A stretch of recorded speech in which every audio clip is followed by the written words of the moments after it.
nature of this program, listener discretion is advised.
You're talking about a man that is so proud from being Iran. I saw him walking down the beach with his girlfriend.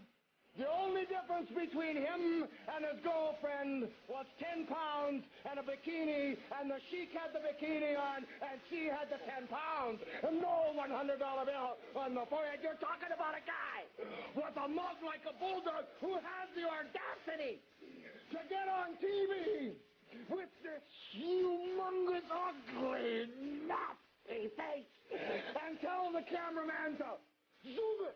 Are you kidding me? Go away, go away, go away. I wouldn't want to show that. Then I think to myself, Buffalo. I think, well, first of all, who the hell would want to fight there? And if you did have to fight there, you'd have to fight the Iron Sheik. Maybe they're trying to get rid of both of us. I don't think they like me in Buffalo. I think they don't give a damn about me in Buffalo. I think they don't give a damn about him in Buffalo. And I think to myself, well, why did they make this? Because they got two crazy people. Two crazy people that don't care. Two crazy people that when they get in there, they ain't going in there to win or to lose. This is a matter of who's the best. Obviously, the Sheik and I have beat everybody. The first time we have come together. The only difference between us is ugly. That's the only difference. You know what you're talking about. You're talking about a couple of studs. What you're talking about here is you're talking about a couple people that never been rolled. You see what you're talking about here? Someone's going to get hurt because I ain't just going to use my fist. I'm going to use chairs. I'm going to use buffaloes. I might grab the kid. I might beat him to death with my canary. I don't know what I'm going to do, but I know one thing for sure. I ain't dating none of his broads.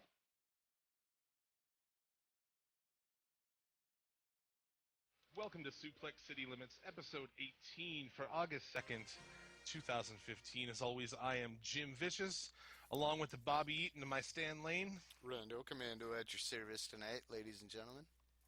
That was a pretty good one. Suplex City Limits is a member of the OSW Podcast Network. Is available for listening on PileDriverWrestling.net, iTunes, Podbean, Stitcher, TuneIn, and more. Facebook/Suplex City Limits, on Twitter at Suplex City Limits. You can also follow me directly at Jim Vicious SCL. How goes it, dude? Was going pretty good until the news today, sir. Right. Yeah. Also at the front of the show, let's mention that we have the first Suplex City Limits t-shirt available. The brand new logo that is a parody of some other show. We're not going to say what show, right? Yeah, that one show. Yeah. Shout out to my homie Martin for making the new logo. Very awesome. T-shirts are available on teespring.com/Suplex City Limits Podcast. teespring.com/Suplex City Limits Podcast. For the low price of...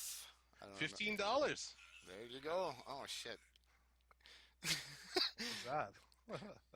I didn't listen. I didn't listen to what you said. Told me earlier, and Your told me Arnold to fucking message thing. mute my phone, and I didn't listen to you earlier. $15 available worldwide. The shipping international is kind of expensive, but you're probably used to that sort of thing. Right. So anywhere in this world, you can order yourself a Suplex City Limits shirt. Help support the show. Helps us you know, stay on the air. definitely. Coming at ya. And we need at least 10.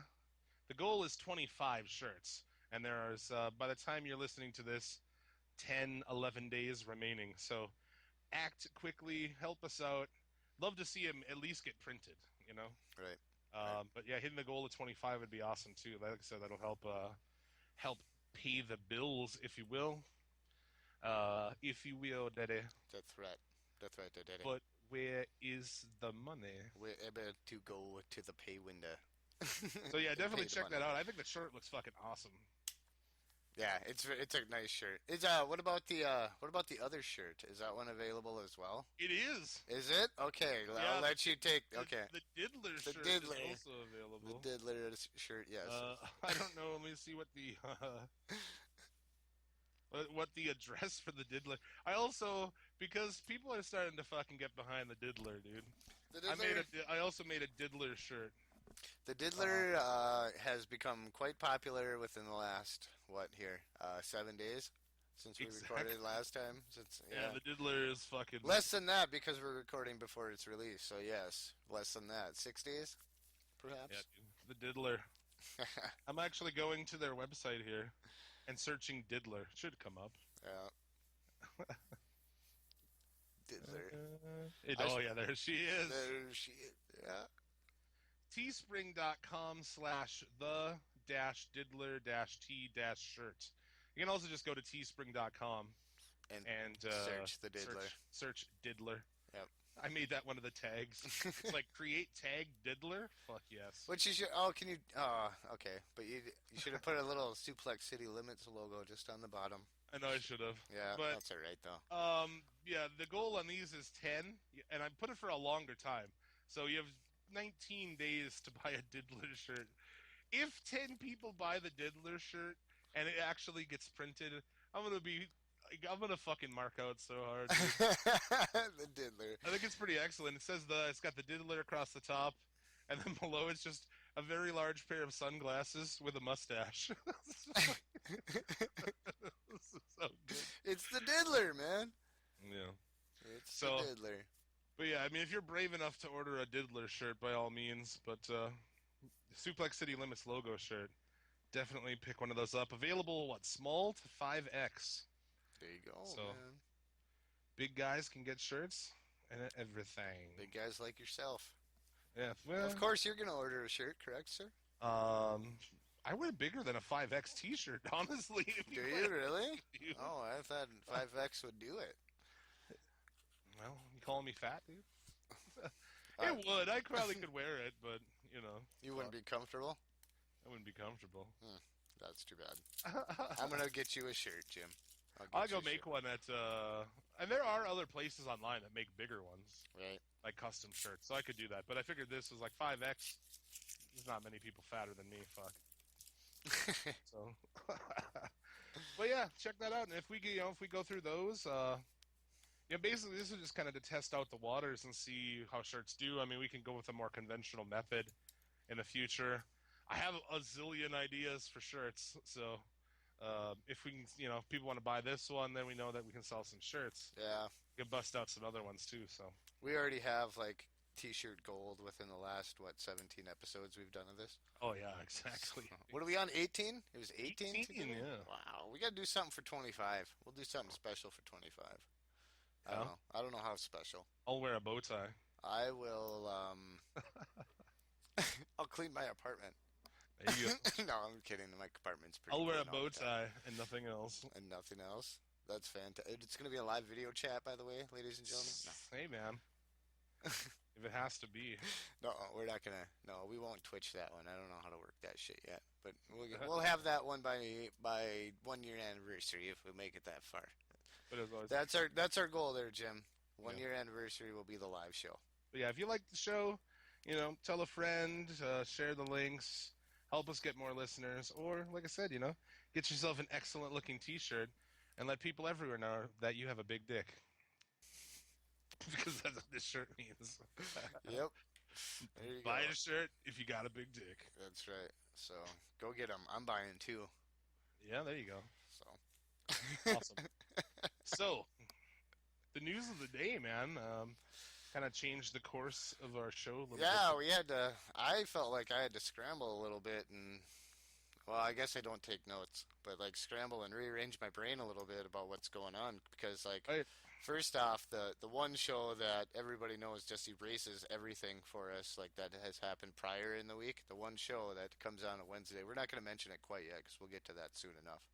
But and then this happened the day we're recording, and yeah, it rearranged everything. I don't know, coming into the show with a different mindset, definitely, because now I feel we've lost two of maybe perhaps both of my top. Two of my top 5 favorite wrestlers of all time. Don't know about yourself, but Yeah, man, it's been crazy. Dusty, and then now, Roddy Piper passed away at the age of 61 today. 61 right after, yeah. Young, man. Young, yet, yeah. I They was say like, heart yes, attack. I heard he was fighting cancer for a while that I know. Is it a heart attack? That's what they're saying, yeah. Okay. And like I said, this one, I was really surprised when Dusty passed away, how much, Facebook and Twitter, not even wrestling people, just everybody Right. kind of came out. And this one's even bigger than that, man. Like, This one's hit everybody, everywhere. people, I was like, wow, I didn't know they watched wrestling, but He knew a lot. He was more into wrestling. I mean, he was in movies and stuff like that, man. Too. Right. So yeah. he kicked all of the asses. He chewed all of the bubble gum. That's right. Now let's get this straight, younger listeners out there. That was a that was a Roddy Piper quote before that was ever a fucking Duke Nukem quote.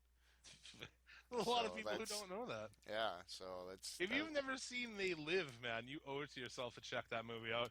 That was what the greatest fighting sequence ever. ever. I mean, Or they live. Yeah, that's a if I know a lot of people like they won't know what we're talking about, but if you say the movie with the sunglasses, the guy puts the sunglasses on and you can see which people are like aliens or whatever they are. right? Then yeah, they'll know what you're talking about. So. That's some Bart versus the Space Mutants shit. Mm-hmm. Here you go. While we're on the NES kick, while I'm on my fucking full-blown NES kick, that's the only video games I've been playing. Spray paint red things purple, right? Yep, that was one of them. And then, I don't know, that game was so fucking frustrating that... That game's a piece of shit. But anyway, yeah, we're getting sidetracked. We're talking about Roddy Piper, and we go on fucking Bart versus the Space Mutants. Awful. Well, anyway, Yeah, we got a lot to get out of the way with Roddy Piper because, yeah. Man, with that, and that was the thing too. Is like I almost feel like, well, not really, obviously, but that we're a fucking bad omen. We start talking about guys, and like I said, we put Dusty Rhodes in the Hall of Fame. Yeah, that next day. Just 2 days ago, earlier this week, we're like, yeah, we'll put in Roddy Piper. Yeah, we were conversing. We're like, yeah, Roddy Piper. Because I was actually going to put in Roddy Piper next week, but we're going to move him up. So I'm going to put in We were talking somebody about different. it for this week, too. Yeah, we were. Crazy. But then you had yours picked already, but yeah, so we're changing things up. So we'll do that, yeah, also here. The newest member of the Suplex City Limits Hall of Fame, Roddy Piper. I think the greatest heel of all time. I mean, certainly of the 80s. Some fantastic promos. I linked one where he bottles himself. That's fucking crazy. Too. Yeah, that's some old shit right there. One of our buddies asked if that was Rick Martel. I guess I didn't notice. I couldn't tell if that was Rick Martel that was standing off to the side. Oh, I wasn't even paying attention. You're focused on him in that, right? Yep. Yeah, you're focused on him in that. So yeah. I couldn't even tell you who the fucking announcer interviewing was. There was another good one. I was watching him I walk home from work, I like to take a nice 15-minute walk. And fucking watching some old Roddy Piper clips on YouTube, and there is some good ones. There was one where he was actually talking about the Iron Sheik. So yeah, Oh, there's a lot of them. There's a difference between the Iron Sheik. He was talking about the Iron Sheik being out on a beach with his woman, and he was like, "There's a difference between you or the Iron Sheik and his woman, and that's 10 pounds in a bikini, and the Iron Sheik's in the bikini, and the woman has the extra 10 pounds." And he was just, it's fantastic. And did you send me the one with Gene Okerlund that went to the bathroom? Oh, that one's classic. I posted that one on Facebook. Yeah, that one was pretty awesome. Just like, yeah, because that was always his thing. In that time when he'd come in and just take the mic and like, "You're good, go ahead. Yeah, see you later." Yeah, and that's what he could do, and that's why he was fantastic, and that's why we're gonna miss him, because dude, he was just at WrestleMania, not? Yeah, he was for the Intercontinental deal with Daniel Bryan. Yeah. So, and he was recently fired from his Legends contract. Fired for the 5th time. He said, because I saw an interview with him today, and he's like, they're like, "Oh, Hulk Hogan's been fired by Vince McMahon." He's like, "I've been fired by Vince McMahon 5 times. I take it as an honor." Because that's the thing with him. He was always, until the end here with this whole Steve Austin thing, he was a take no shit, pull no punches fucking guy, man. Like, whether it was his wrestling character or it was him as a dude, the guy held no fucking punches, man. Yeah, and that's why he was like so awesome. A true maverick, and like, who can you say from the business is like that? People would say like, "Oh, Steve Austin," there's still shit that guy doesn't say, Yeah. And he was just a guy who didn't give a fuck, man. Like, right. I've always tried to be like that in life, man, and I love that in people when they just, regardless of how you're gonna react, whatever the deal is, like, they're just honest, and they don't give a fuck. And honest, well, censorship blows, and if censorship was a big issue, and if people had their way, we wouldn't be doing this show right now. So, and his podcast was fun, and it's cool that we have that, like, for people now who are like, maybe didn't listen to his podcast, but the thing that's fucked is, I don't know, he got like 1 or 2 up on SoundCloud. I imagine Podcast One owns the rest of them. I would assume so, yeah. So maybe if you missed it, you missed it. That sucks. Because he had some great ones, him and Cornette's, and really good stuff, man. And that one that got him fired, that'll probably be online forever. Right. Where they have Will Sasso doing Austin. That's fucking great. Oh, it is fantastic. But, that too, man, he was a true family man. His son was his best friend. Lots of tweets from current wrestlers that he was such a mentor. He, helped them out, great advice giver, the whole fucking ball of wax, man. So he was great behind the scenes. He was also, great friend to a lot of them. And how many people did he make? How many people as little kids sat and watched Rowdy Piper on TV? I was one of them. And thought, like, I want to be a wrestler. Like, I want to do this. I bet he inspired tons of people to get into it. He's in my top 5. I'll go through my top 5 real quick. Macho Man Randy Savage, obviously. Kurt Hennig, Rowdy Piper, Ric Flair, and Dusty Rhodes. We only got one of them's left. Only one of them's left, yep. Ric Flair, hold on a little bit yet, buddy. Don't make me feel so old right now, okay? Because he's going to outlive everybody. Flair? Ric Flair, yeah. He'll just be fucking wheeling and dealing forever. That's right. I've spent more money on spilt champagne from one end of the coast to the other. I wish I could do a good Ric Flair. He was actually a tag team champion with Ric Flair in the WWE. Yes, they were. And later, way later in their career, like, within the 2000s, wasn't it? Really? I don't know. I don't really remember it, so. I think it was when I didn't watch it. They both, like, Ric Flair looked, like Ric Flair. But. Yeah. But, in one-time Intercontinental Champion, I remember that, definitely. Oh, yeah, absolutely. You remember that. Yeah, everybody remembers that. But he was a guy who he never really needed the belt, and he's a guy who had 2 different runs. He had the WWE run, and then later, I mean, I don't like the matches, but I like the angle with when Piper came into WCW. Yeah, Hogan. Piper in WCW was a good. Yeah, that kept it. That that was entertaining. It kept it afloat for a while. Yep. Yeah, man. I mean, they made money with that fucking all over again. Yep. Oh yeah. You know, so that was cool. Those matches were shit, though. Yeah. Well, that late. Yeah. I mean, I was thinking about Roddy too. He was a serviceable Hogan worker at best. Right. You know, I mean, Roddy Piper was never going to be like put on a 5-star match or anything. But a fantastic wrestling personality. Yeah, exactly, man. Like I said, I still say the best heel of all time. Mm-hmm. The heat that he had with fucking when he smashed that picture over Lou Albano's head and he fucking kicked Cyndi Lauper. Yep. Those promos were hot as fuck, man. Yeah. Oh, amazing. And his promos were just fantastic all the way around. Just I could listen to him talk all day, and I really have since I heard the news.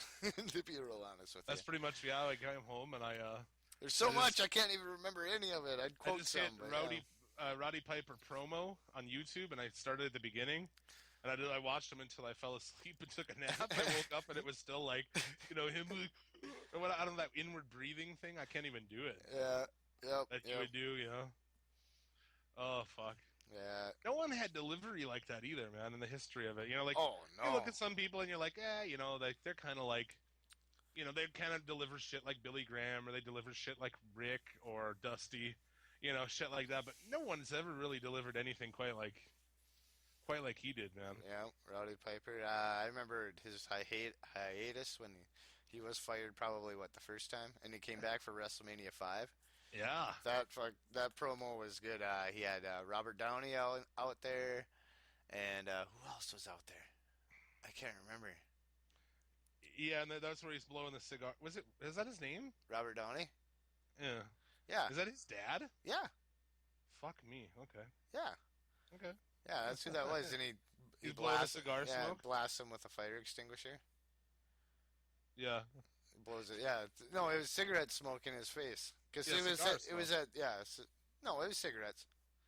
Because that was what Robert Downey was known for. He was cigarettes? Yeah, he would just sit there and chain smoke cigarettes the whole time. Okay. Well, regardless of the fact, Roddy actually talked about that later on.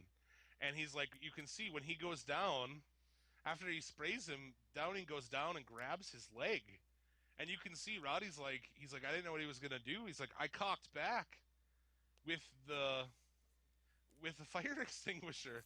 Like, he cocked back like he was going to hit him because he grabbed his leg. And I forget who he said from ringside. Maybe it was Vince or somebody at ringside screamed, "No!" You know, Yeah. don't fucking hit this guy in the head with that thing. Fucking great, man. And how that whole thing went down, I mean, it's a piece of shit. That boxing match with Mr. T is a piece of shit. Good promos going into it, but he fucking went rogue on that shit, dude. Yeah. He was supposed to, get knocked out? Yeah, I think so. He was supposed to, take a fucking dive, and he's like, you know, like I said, Roddy Piper's never taken a dive for anyone. And he whips that chair at T. That wasn't expected. T didn't know what the fuck was going on. Yep. Fucking body slams him and shit, completely unexpected to you. Like, he fucking punches you and then starts body slam you. It was a better finish. Yes, it was. It was a way better finish. He made it. He did make it. But yeah, that's probably got him fired for the first time. You know, you got fired so many times. That's right. He takes it as an honor, man. That's why we salute you, Roddy Piper. Fuck yeah, dude. I'm gonna miss your tweets and shit. Yeah, dude. It's pretty sad. I never did get any all out of bubblegum soda ever because it's really expensive. Oh yeah, yep. To ship, you know, because we sell some different at work. I sell some weird drinks and shit, and they're so expensive to ship, you know. Yeah. So I remember, on the thing, it was for a 6-pack, it was fucking $30 or some shit. Like, what? I paid $120 for 2 bottles of wine. Did you? Yeah, I got them through Maynard James Keenan's winery. That was a great idea on his part. He's like, I bet a bunch of fucking Tool nerds will buy wine if I put my name on it. Turns out he was right. I did, yeah, I did. A lot of people did. They're like, oh, it's really good. I'm like, are you a wine expert now? No, I'm not a wine expert, but I don't drink wine because, number one, I don't fucking like it. So I don't know. I thought I'd support what he's doing because that's that's what I do. So thought I'd get a couple for Thanksgiving or something and bring them. if I drink any wine, I prefer to like And I gave, my sisters drink a lot of wine, cheap wine, but it's wine. cheap wine. It's just expensive enough. I know one of them's gonna probably listen to this. She doesn't keep up on them, but she'll listen to them when she has extra time. So it's like a. She's up to like 13 or 14, and what are we on? 17, 18? We're on 18, right? Okay, yeah. So she'll listen to this one a month down the road or so. It's just expensive enough to be in a bottle. Yeah, a box. I guess. Yeah, I got a bottle of wine for $3 one time, but anyway, that's a whole different story. Anyhow, and I don't know. I took it. I took the white wine to Christmas or I like a white Thanksgiving. cold. Fuck yeah, that's delicious. I don't like red wine. It's too dry and bitter. I think there hasn't been really a red wine that I could say. People I could like drink you're more not than supposed to refrigerate wine, but if I don't want to drink it if it's not cold. Like if it's cold, then I'll drink it. But if it's like room temperature, it's like, ugh. Yeah, no thanks. It's like after the movie Sideways, everybody became a fucking wine expert. Oh, drinking Pinot, and anytime I heard Pinot, or is that what it is? I don't. What's the one from that movie? I don't remember. I don't know. Fuck, whatever it is. That's how much I know about wine. That's what everyone was drinking all of a sudden. I'm like, you've seen Sideways too many times, you fucking phony. Right. Anyway. Yeah. But yeah, Roddy Piper, the newest inductee in the Hall of Fame. You will be missed. Of course, by everybody. Ric Flair comments on passing of Rowdy Piper. I'm waiting for it to load. Ric Flair was, Ric Flair was in his wedding, or was he in Ric Flair's wedding? I think he was in Rowdy Piper's wedding as one of his groomsmen. So those guys are old friends. One of his quotes is, "I'll miss you, Rowdy. The world will never be as rowdy without you." There you go, man. And that's Ric the thing. Flair, yep. We'll see. But Ronda Rousey's fucking fighting. Okay. Saturday. Oh, this Saturday? Yeah, like today. Well, yeah, oh, today. Right now, huh? Like, probably. Yeah. Oh, okay. No, not right now. Okay. Well, okay. Yeah. And so I'm interested to see what she's gonna do. If she does a special entrance, maybe. I don't know if they let you wear anything, because fucking UFC's so lame now. That whole Reebok deal, where everybody, have you seen that? Everyone has to wear terrible fucking uniforms, and they're all the same. They're not interesting at all. Like Stitches, their cut man, the guy who looks like Geraldo Rivera. They fired him because he talked out about it. He said he didn't like it. He said it was dumb. Oh, they really? fucking fired him. What the fuck? You cunts. I mean, I'm sure they made a lot of money. I honestly don't watch UFC now. I don't know. It's just gotten so. I'll watch a Ronda Rousey fight, but I won't pay for it. Yeah, I used to be really hardcore. We used to get them all, but there was a different time. Like 4 or 5 years ago, I guess it was maybe, where the fights were fucking great. It was really awesome. Nowadays, it's not that good anymore. I don't think. Some fights are, but a lot of cards, I'm like, I'm not really going to pay money for that. Right. These days, like I said, I think pay-per-view is... That's why I don't watch it anymore. It's nonsense at this point. That's the thing with, like, WWE pay-per-views. There's no way I would watch any of these things if I didn't pay $10 a month. There'd be no way I'd watch this shit, ever. So, I'd like to see UFC do a similar thing. Not that the network's been a success, but... I would like to see him do a $9.99 a month. Gets you all the events and shit, but fucking having Kevin Owens tap out to John Cena lost some subscribers. It did. Our buddy Eric said that he fucking canceled it. Yeah, he's like, I think I overreacted, but no, you didn't, buddy. Because no. If they wanted to beat him, then that's the thing. Like people were like, oh. That weird. I was mad that he got beat, yes. But if they're gonna beat him, they should have fucking pinned him off that fucking top rope AA. Yeah, and not do the goddamn fucking STF. And we're gonna we'll get into it, but look what he had with Raw. Same shit. Yeah. Okay. Oh, we have to do the pay-per-view, don't we? We haven't gone through the pay-per-view, have we? Yeah, we did last week. Oh, last week. Okay, yeah, with Paul. What's wrong with you? I don't know. I'm having a brain fart over here. I don't know. God damn it.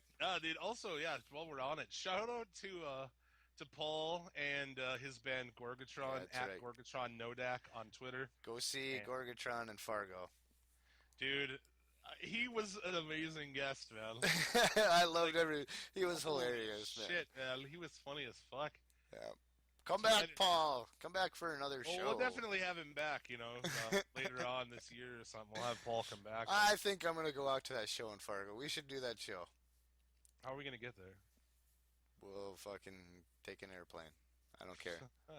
I have an old, shitty fucking car that would get like 20 miles out of town and be broken down. We'll figure out a way. There's a will, there's a way. There's more wrestling and metal folks out there than just us. Yeah, definitely. And we're going to have some of those cats on.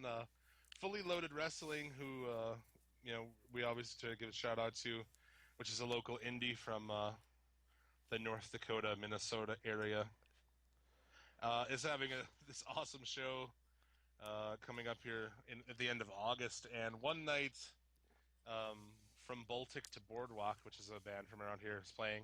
And then Saturday, Gorgatron is playing. And they've been having this on Twitter angle between each other, cutting promos and shit. And it's far more compelling than anything in the WWE. You got a couple? You got a couple of them handy? Oh, dude. I tweeted From Baltic to Boardwalk that after this, it'll be simply referred to as the From Baltic to Boardwalk incident.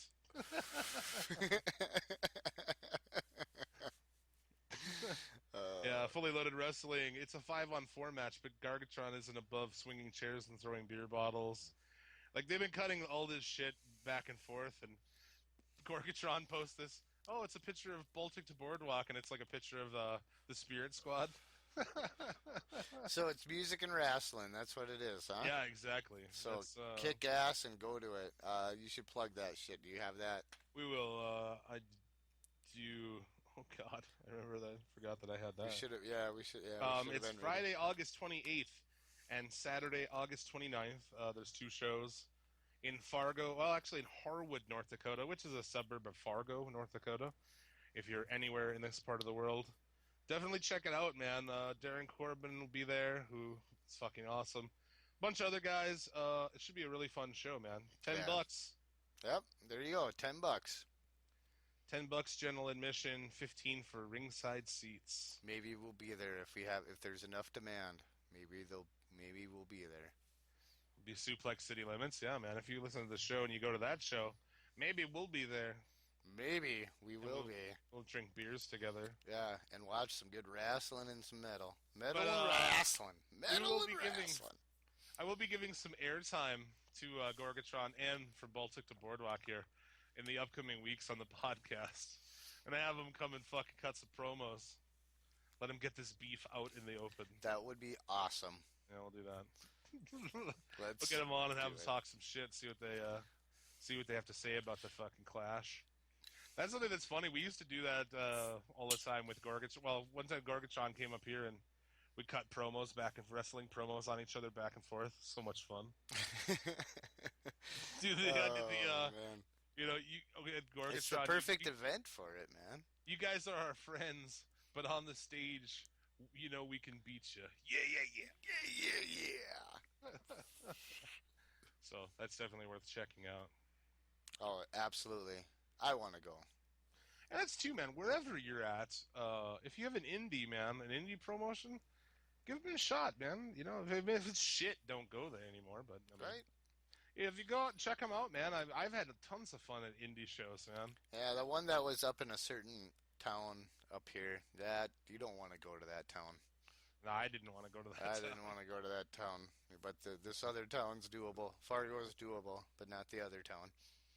Right. I'm not going to say the other town because it doesn't. We've already talked about it too much. We've already said too much. No, you don't want to go there. No.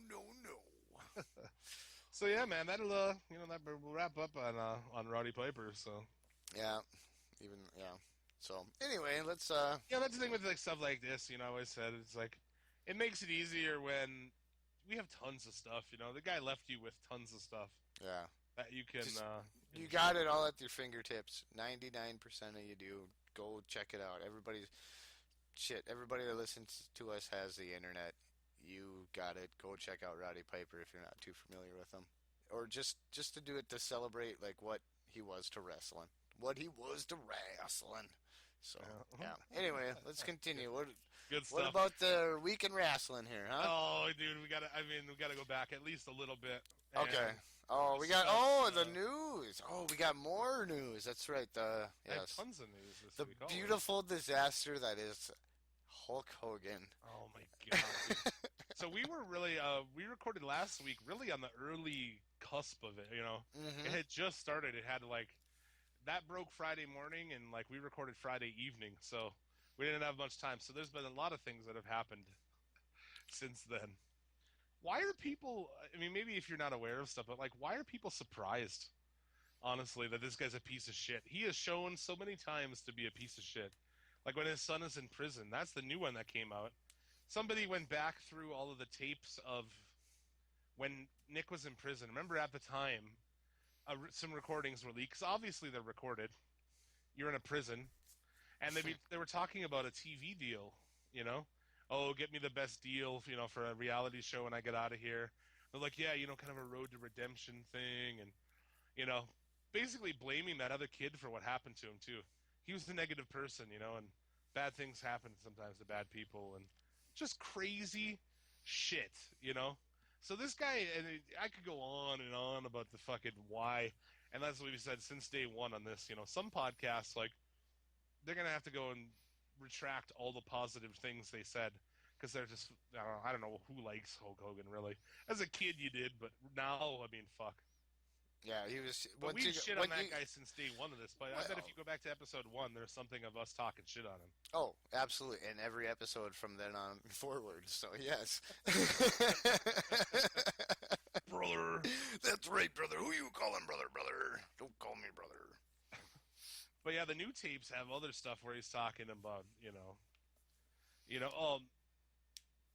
hope that when you die and come back, you don't come back as black people, dude. Shit like that. Like, just unbelievable stuff, man. Even in that tape, you know, where he allegedly said, I watched, there's only like a minute of that tape available online, his sex tape. Yeah. They had leaked like at some point, you know, I don't know, years ago. So I finally decided to watch that again, and I hadn't, holy. And sorry, the shit he's talking about after just fucking a chick is like so unbelievable. I can't believe that he's saying the stuff he does. You know, he's like, oh, I can't believe I just ate like a pig like 10 minutes ago. I'm like, what, dude? Like, is that what you say?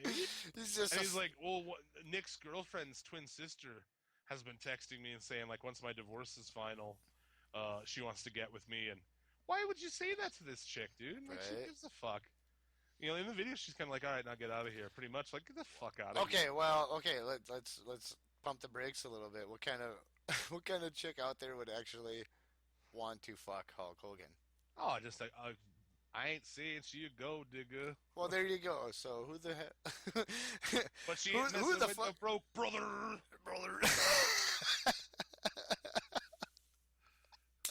Perfect. But anyway, so who gives a fuck? It's obviously she's not the Whores, fucking dude. Whores who want to fuck Hulk Hogan. And whores don't listen to what you have to say while you fuck whores. So I guess this is Bubba the Love Sponge's wife. And the tape is weird because that guy's there. He's basically comes like, yeah, here she is. Brings him in the bedroom and it's like I'll be back in the fucking office or whatever. So that's unbelievable. Well, everybody knew he was a swinger from, there's stories of that. Oh, he traded off Linda so many times for drugs and steroids. I know, and shit, but dude, I've never understood any of that shit. Like cuckold, you know? Like cuckold's a real category of pornography at this point. And it's unbelievable to me that anybody's like, yeah, I'm gonna find a dude to come over and fuck you. I'm gonna watch. Like, that's unbelievable. That never crossed my mind. You know what I'm saying? Like well, yeah, obviously. Touch my fucking woman. I don't understand. Like, so this guy to be like, yeah, you can fuck her, man. Like, I don't want to fuck anybody after Hulk Hogan fucked her. That's not especially Hulk Hogan. Just anybody, you know? Well, yeah. You spend your whole life trying to block out that she ever had sex with anybody before you. You know? Right? Am I wrong? Well, not that, but maybe the best sex that she's ever had with you. I mean, I don't know. But I guess you could tell yourself that. I guess so. I guess that's what I've been telling myself. You don't want to even think about the fact fuck. that she fucked somebody before you got married. It doesn't matter to me, really, It's I like guess. a weird... Well, no, it doesn't matter, obviously. But in the back of your fucking monkey brain, it's there. My monkey brain, yeah. Well, we all have monkey brains. We do. That's why we're talking about wrestling. Sorry to fucking spoiler alert. We're pink monkeys. Yeah. So some of us are hairless, but some of us aren't, right? I'm losing it in some spots, man. I got a fucking yarmulke going on the top. Not the spots you'd like to lose. Not the spot, yeah, especially not the spots I'd like to lose it. Your chest hair is probably fucking going the opposite direction. I don't even know if I should say this on the air, but that shit grows to like fucking 4 or 5 inches sometimes. It's crazy. I remember back in the day seeing like, how do we go to your house? You'd sit around shirtless all the time, I guess. Yeah, because the air conditioner didn't fucking pull out a fucking like a hair on your chest that was like long. Yep. Like inches long. Like holy fuck. I'm not like a wolf man. It's not it's I have hair. It's just not super fucking thick or anything. But I do have hair everywhere, pretty much. Pretty much, except my forehead and my face. Like, well, I can grow a pretty fucking bitchin' beard. You put on a hairy mask, you look like a skinny Sasquatch or what? Yeah. The Sam Squatch, boy. The Sam Squatch. Goddamn Sam Squatch out there. I don't even know what the fuck we're talking about. Hulk Hogan.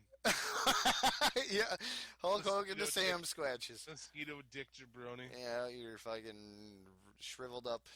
So there's also things steroid sack. He's saying that this video was done at a certain time. Okay, he's saying like 8 years ago or something, but it actually doesn't match up that way because it's at the time where he's talking about finalizing his divorce. And I guess they say, people are saying that like he was dating his current wife at that time. He's trying to say it's older, so she doesn't know that while he was fucking her, he was fucking this guy's wife. Yeah, there is his lawyer or representative or who was it that said it wasn't matching up? I don't know. I mean, I've just heard it from a lot of people. Who leaked it? What was it? Who was the leak again? No one knows. Gawker. Gawker. They're trying to he's say thinking. Gawker, but Gawker they're in a lawsuit with him. If they leak that, they're fucking crazy. Because they'll go to prison like a motherfucker for that. That shit's supposed to be sealed. Yeah. So whoever leaked it, I mean, but like I said, it's not a big thing. It's not. I'm not surprised when people are like, hear him talking like that. Hulk Hogan's not a real person. Yeah, he was a character. You know what I'm saying? But... Like his whole him as a person is a character. Like, I don't think he ever was like a introspective person. I don't think he ever fucking gave a fuck about anything, really, people. There's that meme that goes around and shows him pushing Ric Flair in a wheelchair, and it's like the only push Hulk Hogan ever gave anybody in his career. Fucking right, dude. I mean, Hulk Hogan was like not one. He was not one to help other guys out. That's what we're trying to say here, man. Well, dude, I hated him. I hate him in ring alone in the sense of where with sense of a wrestler, even if you fucking did finally get to beat Hogan, okay?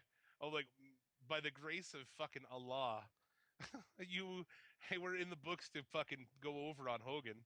He would steal all your fucking heat anyway. Right? He'd win the match, and he's gonna fucking do the.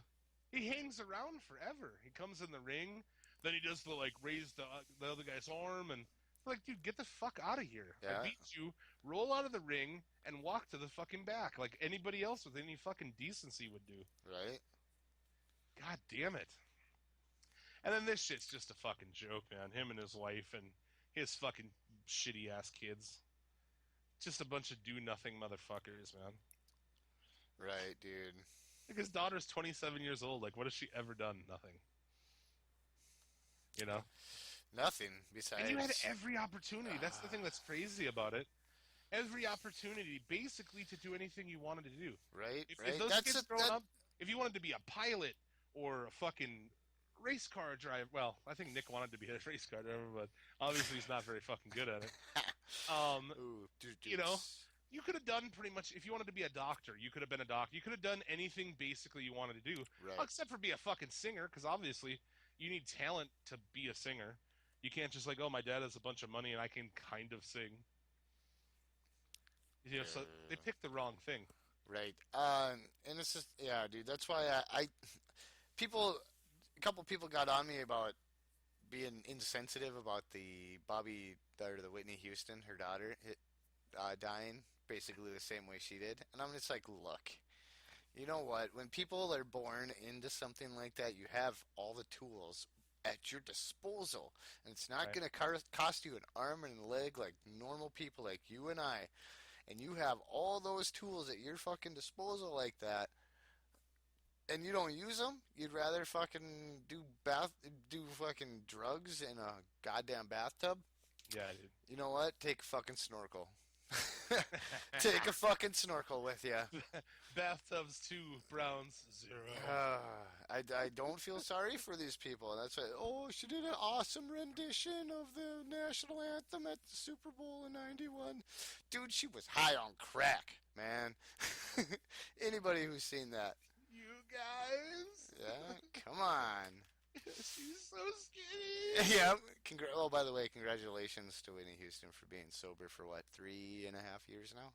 Hang in there, Whitney. You can do it. We know Yeah, you can. we know you. Hang in there. Hang in there. Don't Every give in. week I hear something from people about it. And it's like, we can't seem to go a week without fucking being dicks about Whitney Houston. And it's like 4 years ago. I don't know why I still think it's funny every single time. Because she was talented and she had all the tools and she wasted it, and yes. Well, at least she came from nothing, Right. I think, you know. So, I mean, she got there. At least, you know. But that's the thing with this, too, with this Hogan thing. Okay, no, anyway, go ahead. No, is when people have it, we're extra pissed off at them. You know what I'm saying? So, like, when a football player does something stupid and fucks their whole career up, it's like, dude, you were making this much money. Like, you were doing this. That's when you hold it to a higher regard, because the rest of us have to fucking go to work for 40 or more hours a week. And right, you gotta go do barely something. survive. And, I look at things like, wow, I'd love to be able to buy that, or I wish I didn't live in a shithole. You know? That's what I think often. I wish I didn't live in a fucking shithole. Anyway, it's like, so when you see somebody who's has it, man, just shit it away by being a fucking idiot, it pisses you off. Yeah, it does. And that's why you'd people give your are pissed left about this. you'd give your left nut to be in half of the situation that they were. You know. You couldn't just not fucking be an idiot. I mean, you could have it's just stupid. Yeah. The shit that guy has done. And it's like, fucking this guy's wife in the first place is stupid. Like, what are you doing, man? I don't know. I guess if you're a swinger and they're okay with it, I don't know, whatever. That's their business. But, like, you got infidelity in there, and you got and his racism. And then there is even homophobic comments on him this week that have popped up. Yeah. So, I mean, he's got the Triple Crown here going for him. But that's, like I said, that's not is who's surprised? I mean, obviously we listen to people, we have listeners all over the world, so maybe it doesn't pertain. But in America, I'm not surprised that a 60-something-year-old white guy is saying those things. I'm not surprised he's racist or fucking homophobic. That doesn't surprise me in the slightest. Would you say most people who are 65 years old are both of those things? A good portion of them, right? Well, let's be honest here. Let's be honest. Okay, because, I mean, times have changed. We're younger folk, and we're more... And I would say even our parents are a different generation. My parents I wasn't brought up with any kind of racism. My grandparents were ignorant racist, Right. And where they came from, my grandparents were born in a tiny town, farming community of 250 people, and then they moved to a city of 20,000 people, lived their whole life. So, my grandmother probably never met a black person in her entire life, so I'm not justifying it, but I can see ignorant racism is a different kind of thing. Right. Then, this guy's met tons of amazing black people in his life. You know what I'm saying? And that's why when you look at, I always use Minnesota as an example. you look at that state and how it votes. Minneapolis is very blue, is very liberal, and then the rest of it's all red. And it's just an issue of a lot of people with who are racist or homophobic are just never hung out with those people. You know what I'm saying? No. Like, we live in a city, like a urban area, like we do, like most people do. You ride the bus with people of all colors. You go to work with people of all colors and gay people, and it's not a thing. But these fucking, a lot of people sit back on their farms and shit, and they don't ever really interact with people. That's the thing that blew my mind about this with Hogan, is how many awesome black people has he met in his life? Oh, they're countless, man. I mean, tons. Like that's something I wasn't so aware. I knew as little white kids, we were very into Hogan. Turned out I was like following people on Twitter and YouTube. It turns out like that for like a lot of black people were fucking into Hulkamania in the 80s, man. Right? Yeah. And I'm sure tons of people listening to this, And are obviously, demo. if they, hearing that, they're offended. Obviously, I would be. What a fucking thing where you grew up liking somebody. Maybe they're not as keen to the things of why we don't like them. Maybe they didn't know all these things. For somebody like that who you like grew up, you wore the T-shirts, you fucking liked the guy, you cheered him on TV, and then like to hear him say that shit. Fuck him. Right, dude. He better just fucking go away. I mean, and dude, they gotta take the fucking Twitter away from that guy. People are trolling the fuck out of him on Twitter, and he's too stupid to even know.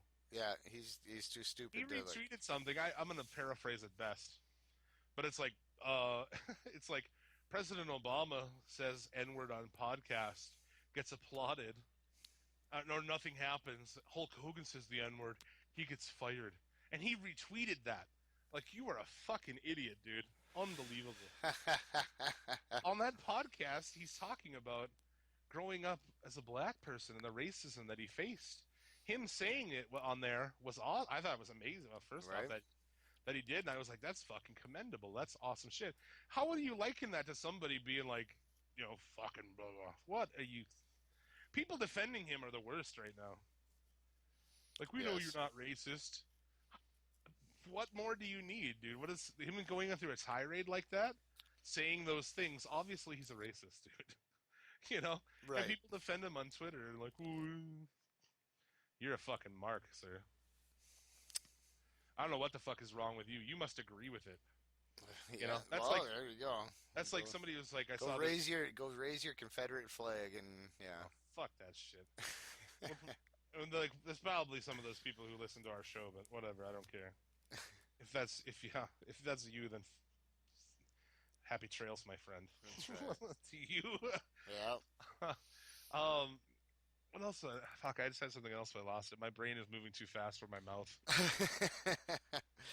What else did we have in the news? I seen that Sonny didn't show up at her court appearance for a DUI.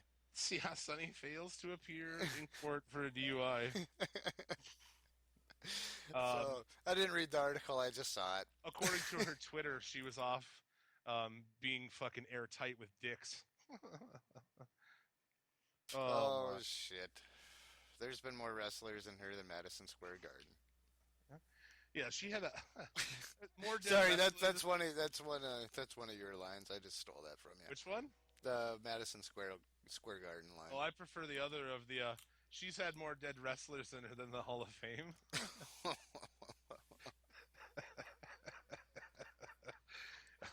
Maybe her pussy is what killed off a bunch of wrestlers. I hope it's. It's just like all those guys who died. Candido, he actually died from her pussy. It ate him. Well, the DUI that she had was a .25. The legal limit here is a .08. A .25. You know what a .25 means, Jim? That's fucking 4 times the legal limit or something. That means fucking 25% of your blood is alcohol, is what that means. Drunk as fuck. That means you shouldn't be conscious, is what that means. She was stopped at a local Walmart when she was seen hitting a curb exiting the parking lot. Oh, Which is funny because I've actually done some of that shit sometimes, and I'm not drunk, but whatever. Well, yeah, whatever. You're not drunk. You get to go home after that. Yeah. All of her charges have been forwarded to a trial in court, so I don't know, dude. I don't know what she's fucking doing. A bench warrant for her arrest is likely to be issued. Why don't you go to court, dude? Fucking idiot. What is the logic in, like, I'm just not going to go? Like, all right, dude. Okay, that's a good idea. Good plan. Right? What a fucking dumbass, huh? What a fucking mooly, huh? To like, that's a racist term, right? Yeah, I know. Well, we used to that, though, from that skit. What is that from? That is from, wasn't that, I think Eddie Murphy, though. I think, it was right? Eddie Murphy. Eddie Murphy yeah.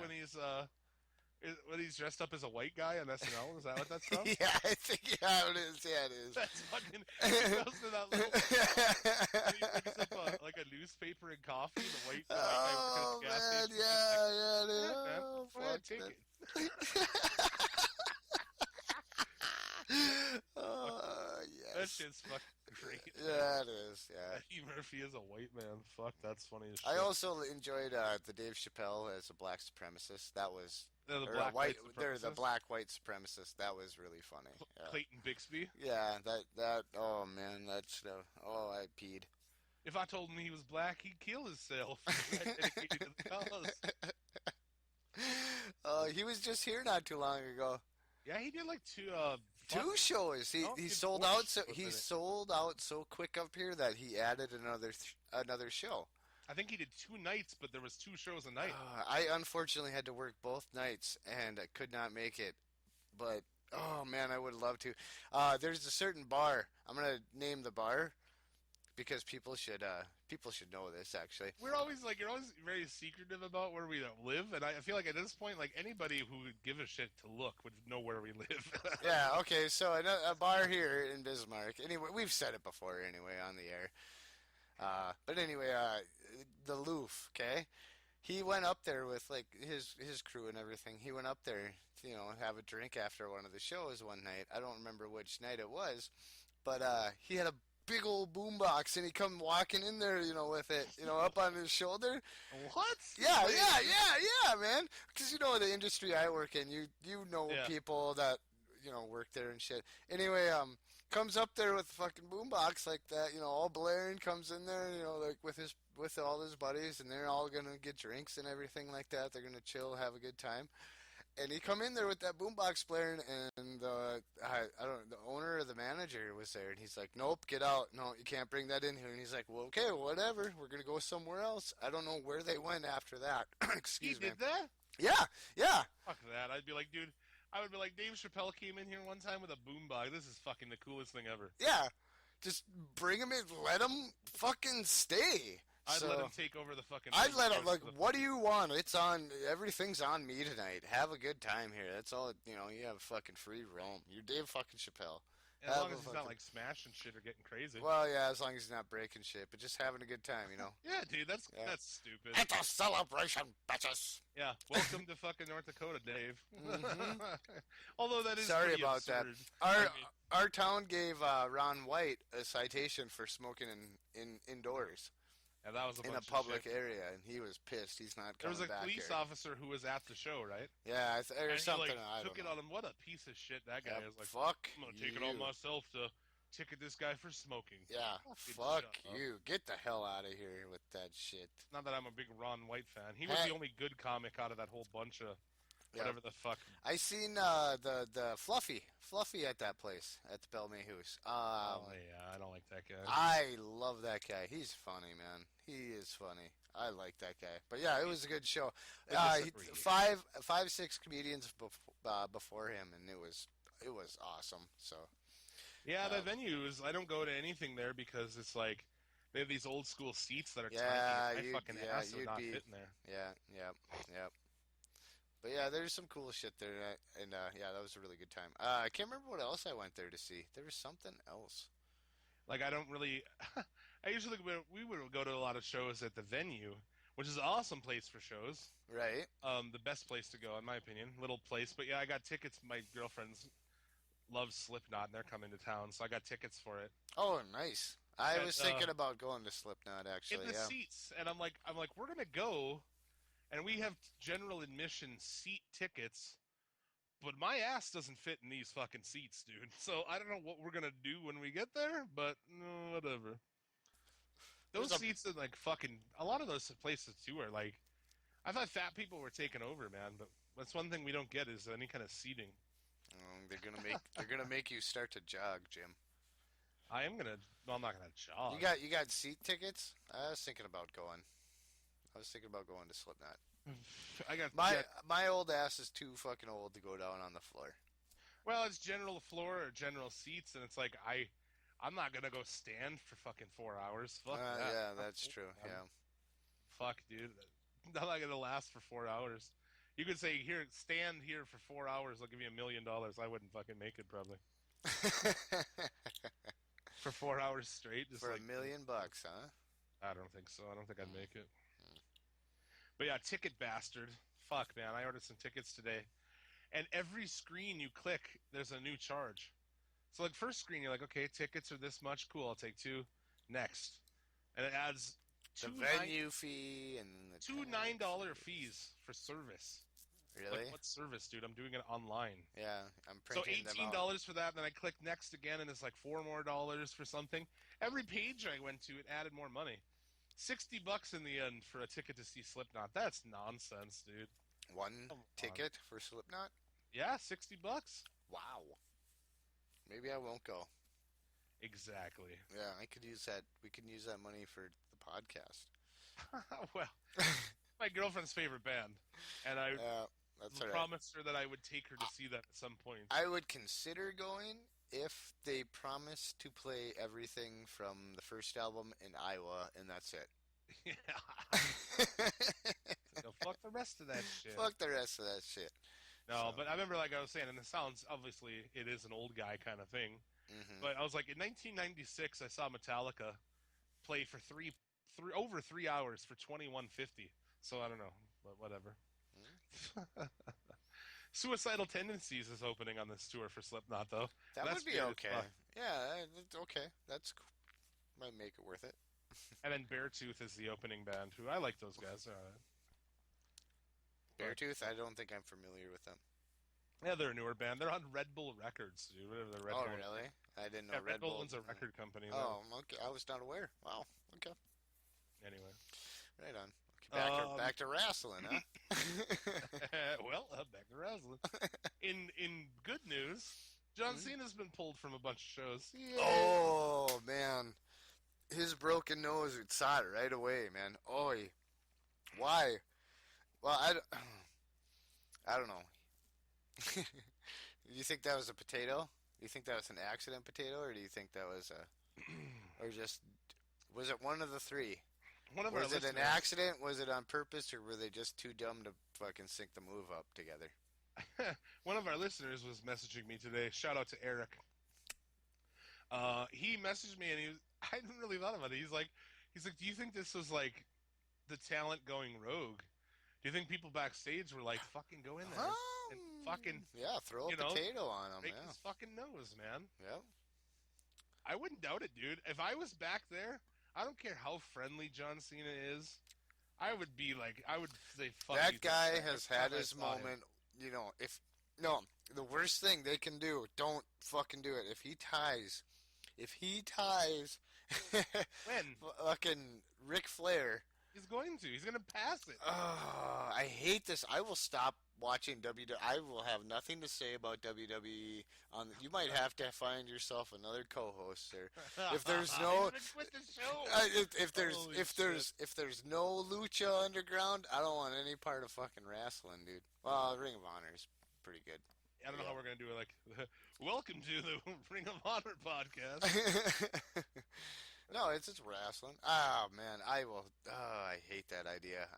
Oh, dude. They had him, dude. What the fuck was the booking on Monday? Is it going to be a heel turn? Or never. No, well, I mean, not a heel turn. I'm sorry, a face turn for Rollins, perhaps. Anybody who goes against Cena kind of becomes face anyway. Right? So I don't know. Cena's been a villain. He's been a heel for fucking We years. haven't really seen Rollins as a face, so maybe, I don't know, want to experiment with that a little bit. I watched it, and I mean, we can get into Raw more later here, but I need to double check, because my memory says that John Cena tapped Seth Rollins. with the fucking shitty STF. Is that the case? In Raw. Yeah, on Raw. He did. Oh He yeah, defeated he Seth did. Yeah, Rollins. yeah, he did. I was thinking. I don't know. I was too enthralled with his He broken won. He nose. beat the champion on Raw with the shittiest STF in the history of the business. With the fucking his nose looking like it was gonna pop out of his god dang eyeball, dude. That was crazy. If you wanted to book like Cena and Rollins as the angle, why would you have him beat him clean on fucking Raw? Now, I don't understand, dude. Raw was the second worst terrorist attack on Oklahoma City ever. Raw this week was. Seriously. Oh man, that's funny. It was unbelievable. That That is, fucking sucked. Anyway, that is good stuff. Oh, fucking he likes A. that one. I like that I've been one. waiting since Monday. When I'm tweeting on Monday during Raw, I said tweet some shit, but I have to save some. I'm like, I'm gonna save that. Oh, I should tweet that on Suplex City Limits right now. Jesus, we're gonna lose people. Like, I don't, Maybe I won't. I don't care. Who cares? We said it on the show, so if they listen and they know it. Well, maybe we'll wait till after the show's released to do it. Evidently, Fred Durst was talking on a radio station this week, saying Oh no, this can't be good. that Fred Durst, I know, Yeah. right? Right. The first Okay. and only time that he's gonna come up on the show. Yeah. God, Limp Bizkit is one of the worst fucking bands ever. I didn't mind the music, but god damn, Fred No, Durst come and on. his- The first album. The first album was the first album was Billy pretty. All. Second one kind of was meh. The third one No, was the second hot one was dog. dog shit. The hot dog water one was the one that lost it for me. I don't mind that first one back in the day. But anyway, he says that he turned down an offer to perform at WrestleMania 32. He cites that part of the reason is to do with WWE kicking him out of SummerSlam for flipping off the camera. I guess that was from like a couple of years ago here. I would probably say Last year, yeah. He's Oh, was he it? says, quote, I got kicked out of one of their events last year, I think it was. Maybe the year before that, for throwing up a fucking bird at the camera. He flipped the camera off. He talks about, I just find the whole core aspect of it to be fucking pussified these days. It's obvious why they sank so low in popularity compared to the late 90s and early 2000s. They wanted us to do WrestleMania 32 next year, but fuck that. We want to do NJPW. there you go. I'd love to head over to Japan. We're still wrestling fans, not WWE fans. Mark it on your calendars. I agree with I agree with this man for the first and probably only time in his entire life. I'm gonna have to say I've seen that, but I didn't read the article, and I'm gonna have to say I'm rather impressed by his statement. Yeah, That's the guy I hate Fred Durst. I think he's the dumbest one of the. But I'm gonna salute you on that.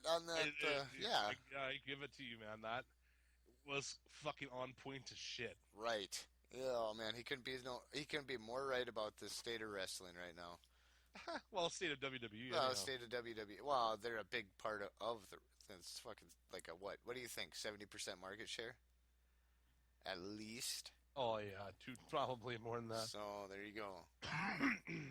But it's interesting. So the next thing I thought about that would be, what the fuck would they be doing at WrestleMania 32? Just playing?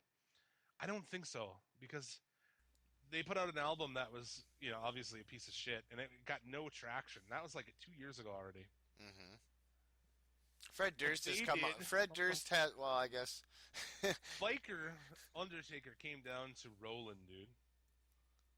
Yeah, that was. And I was thinking, dude, are they gonna have the return of the American Badass Undertaker? Because that's the only thing gayer than the fucking Dead Man Undertaker is the American Badass Undertaker, in my opinion. And I just made a lot of people mad right there. I know. I know. It's somebody that I talk to almost every day keeps telling me that we need to put the Undertaker in the Hall of Fame, and I'm like, That's up to you, man. Not happening. I liked him as a kid, I guess, when he first came out, but Yeah. He's not getting in from me. he was loyal to Vince McMahon, like during the Monday Night Wars. But I don't know. He just, as a person, I feel he's a better. I don't know. Whatever. We're not going to talk about that because I don't know if I agree with that even. I mean, I give respect to the guy. He was in like a million fucking WrestleManias. You know, I mean, and he's been around forever. And he's gonna be in one more. You know, he's gonna be in this year's WrestleMania. Oh, absolutely. This will be his retirement. Yep. With any fucking luck. Oh man, so many people text me. Oh, that's awesome. He's back. I'm like, no, it's not.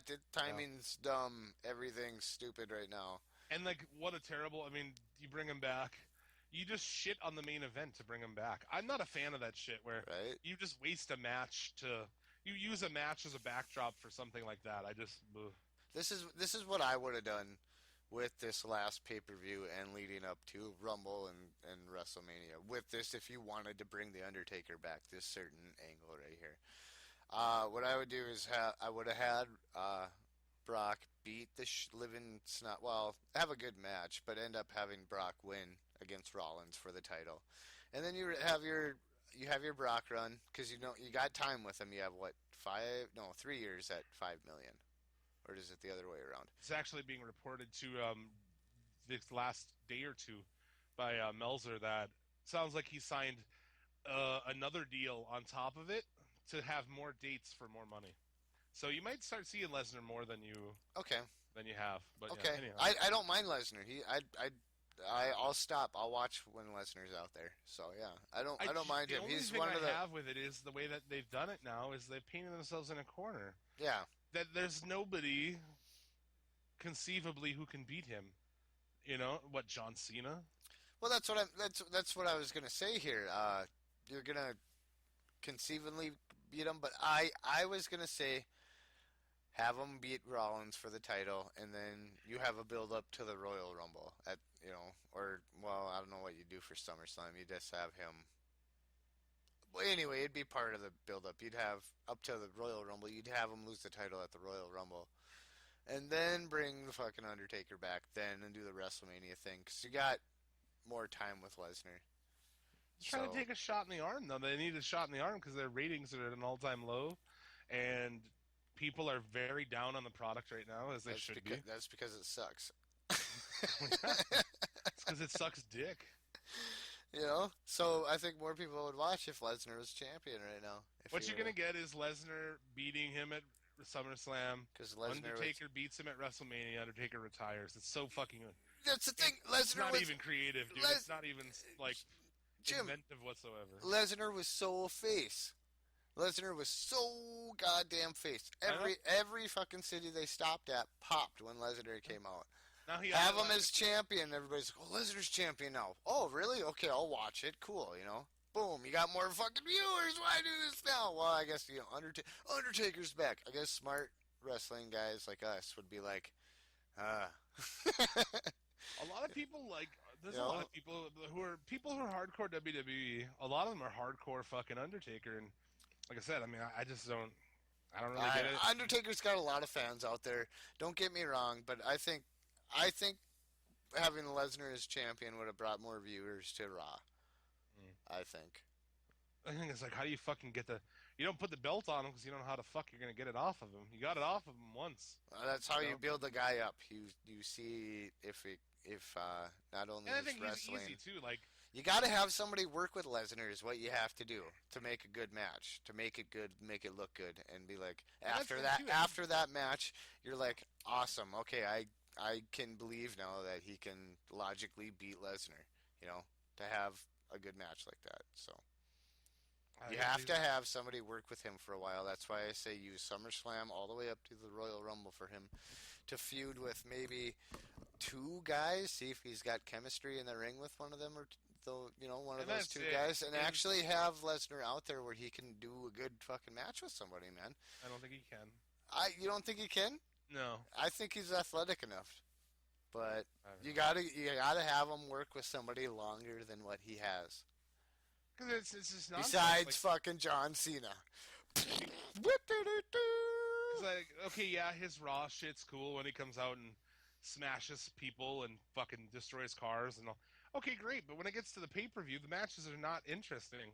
Like that was like him and Rollins. Like suplex. You got it. Like I'm It's saying, shit. dude, you got to have him work with somebody As a so fan you of can build it up wrestling- to where he can do more moves with somebody. He trusts somebody more to get more moves pulled off. That's what this is. That's you can ask somebody that we know. Well, they're not That's going to do that. oh come on. He's I know they're bad. not going to do that, but that's what I'm telling them they have to do to get And then Lesnar will have better quality matches throughout the next whatever with that because he's gonna be like I don't know. And other guys because like okay he can work he's not easy to work with, but you can work with him if you work with him in this sort of way. Whew, if I'm talking so much I'm running out of breath here. God Yeah, damn.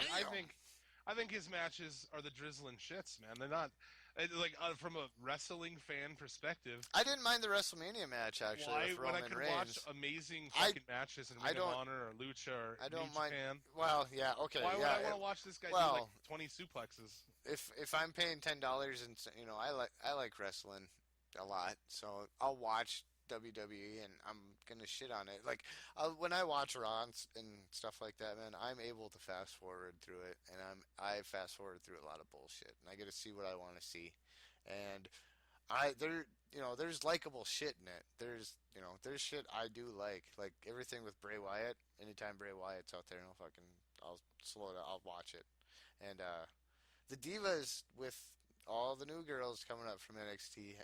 I've been watching all those matches, and we got 2 of them, and they were longer, and they were actually good matches this week.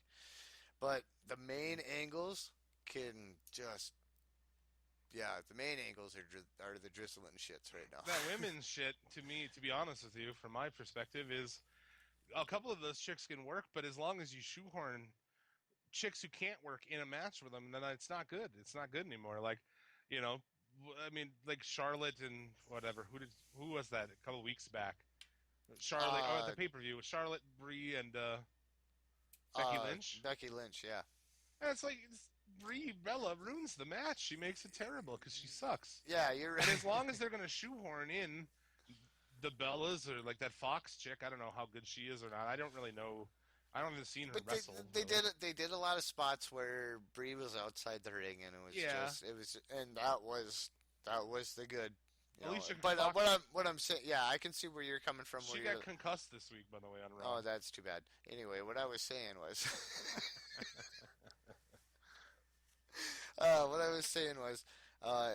I can see it from your perspective, where you're like, if you're just gonna have that sort of match where it's those 2 gals, just have those 2 gals instead of shoehorning, the shitty gal in there. But she did take a lot of spots where she was outside the ring. True, but I just think like with the people who live inside of the WWE bubble, the drones, if you will, are the things that they're like, this is so awesome. It's like, not if you watch anything else. Yeah, it's like not if you watch like literally any other wrestling. Yeah, it's like no, not all of no. No, Like, this isn't awesome. Only some of it is pretty good. That's They live best. This bubble where that's the only thing happening, and like they think that NXT is like an alternative. It's like, dude, NXT is a craft. It comes off as a craft beer, but it's owned by Budweiser. Yeah, dude. And it's just Budweiser in a craft. Like, oh, this is made in a shack somewhere. Like, no, it's not. No, it's not. Budweiser, motherfucker. Yeah, and that's what this is. To me. How many? So people treat it like it's this, the drones. Like, I like this thing, and I'm fucking edgy, or I'm on the fucking cutting edge because I like NXT, and it's like it still is a WWE. And if you haven't noticed, in the middle of that NXT logo is a WWE logo. So never fucking forget it, dude. Yeah, don't forget it. And when you sit back and go, oh, it's so awesome. It's not Vince, it's Hunter, you guys. I'm going to go... Don't kid yourself. I'm going to go buy tickets and see NXT instead of going to Ring of Honor in the same city. The fuck you, man. You're a dumbass. We don't want to hear about it if that's what your plans are. And that's what they're doing. It's like you're willingly going along. I'm going to go ahead and say it. If you're going to NXT shows that are in the same market as Ring of Honor, so this Field of Honor... Or they did it now for, so it's in August. They also did it now over something else coming up in Texas.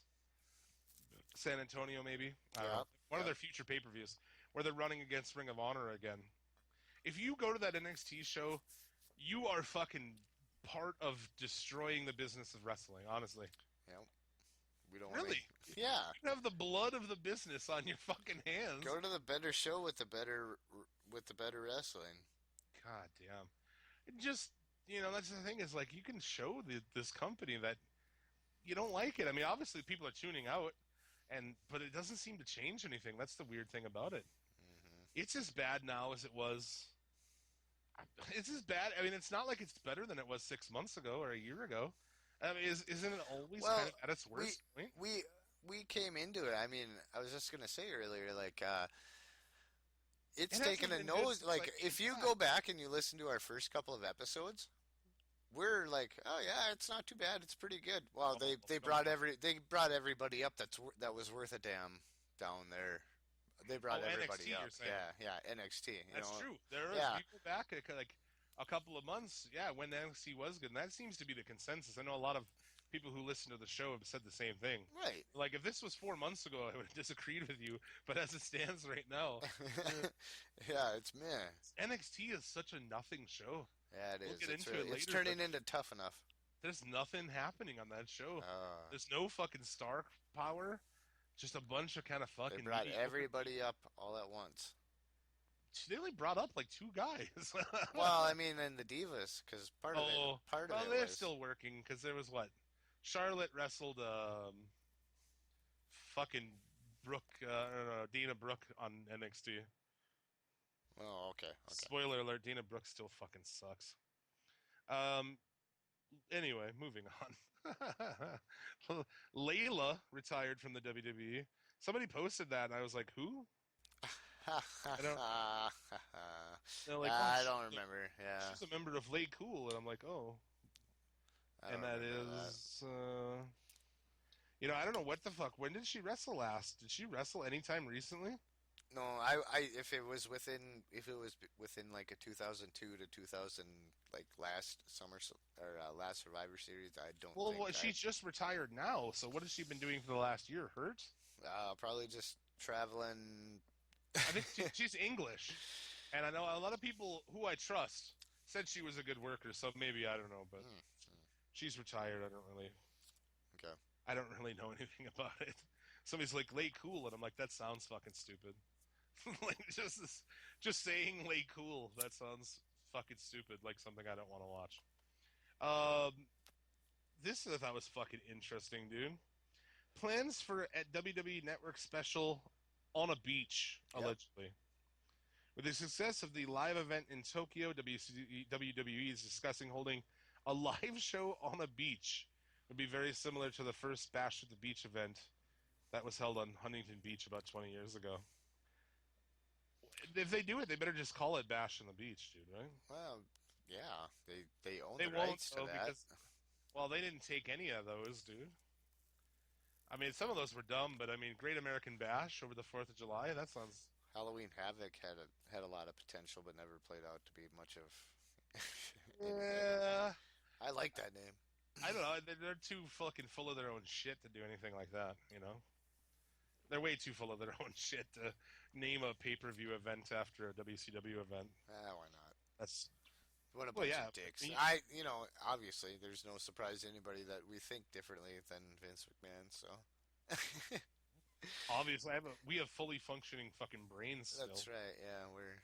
We're logical human beings here. We're not suffering from the early stages of dementia. Shit. Stone Cold Steve Austin's podcast returns next week, and I'm like, oh, that's cool. Yeah. Guest Paige. Oh, never mind. Honestly, and I I don't might piss listen. some people off too. A lot of people are like, I like Paige. I like Paige. You pissed me off. No.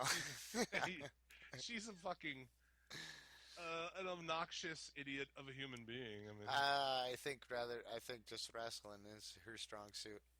Yeah, but I mean, if you ever see we don't cover it on this show, but I don't watch it, but I listen to fuck it, I listen to Wrestling Soup, motherfucker. That's right.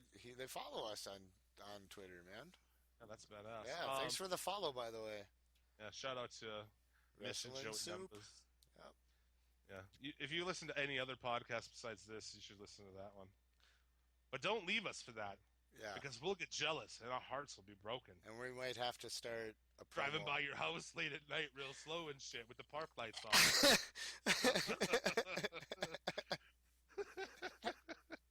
The diddler might come out.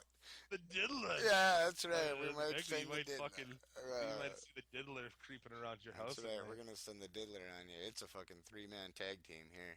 Us and the diddler. You show up with the diddler. That's right. It's gonna be worse. It's gonna be worse than if the Wyatt family showed up at your house. But they do a Total Divas. They talk about Total Divas a little bit every week. Which, like, why would you subject yourself to that god-awful shit? I know, yeah. But I hear they play audio clips of it and shit. And it's like, that chick's a fucking... I mean, she's 23. You know, she's young. You know, I mean, I guess that's not We're that older guys, and I guess, I don't know, we're not... when you get old, you look back at yourself at your earlier ages, and you're like, didn't know shit. Yeah, you kind of do that age, you kind of do the face palm. Not to be like, you know, old guy here or something, but I don't know. I don't like her. I think she's fucking dumb. She, like, fucks all these random vapid dudes who are in, like, shitty bands and stuff, and, like, I don't know, whatever. Groupie. I'm not interested in that podcast in the slightest, man. I already know about her. Her family were wrestlers. She grew up wrestling as a kid. She got signed to WWE at 19. Like, what? I mean, like, what else do you... Yeah. I just think one of the most uninteresting guests you could have picked, honestly. Keep it in the ring. Yeah, dude. I was like, no, no Undertaker or no, even like Shawn Michaels. I would be kind of interested in until he got into his Jesus-y bullshit. Anybody, really anybody, man. I mean, the only thing worse would have been like one of the Bellas or something. What about Rusev?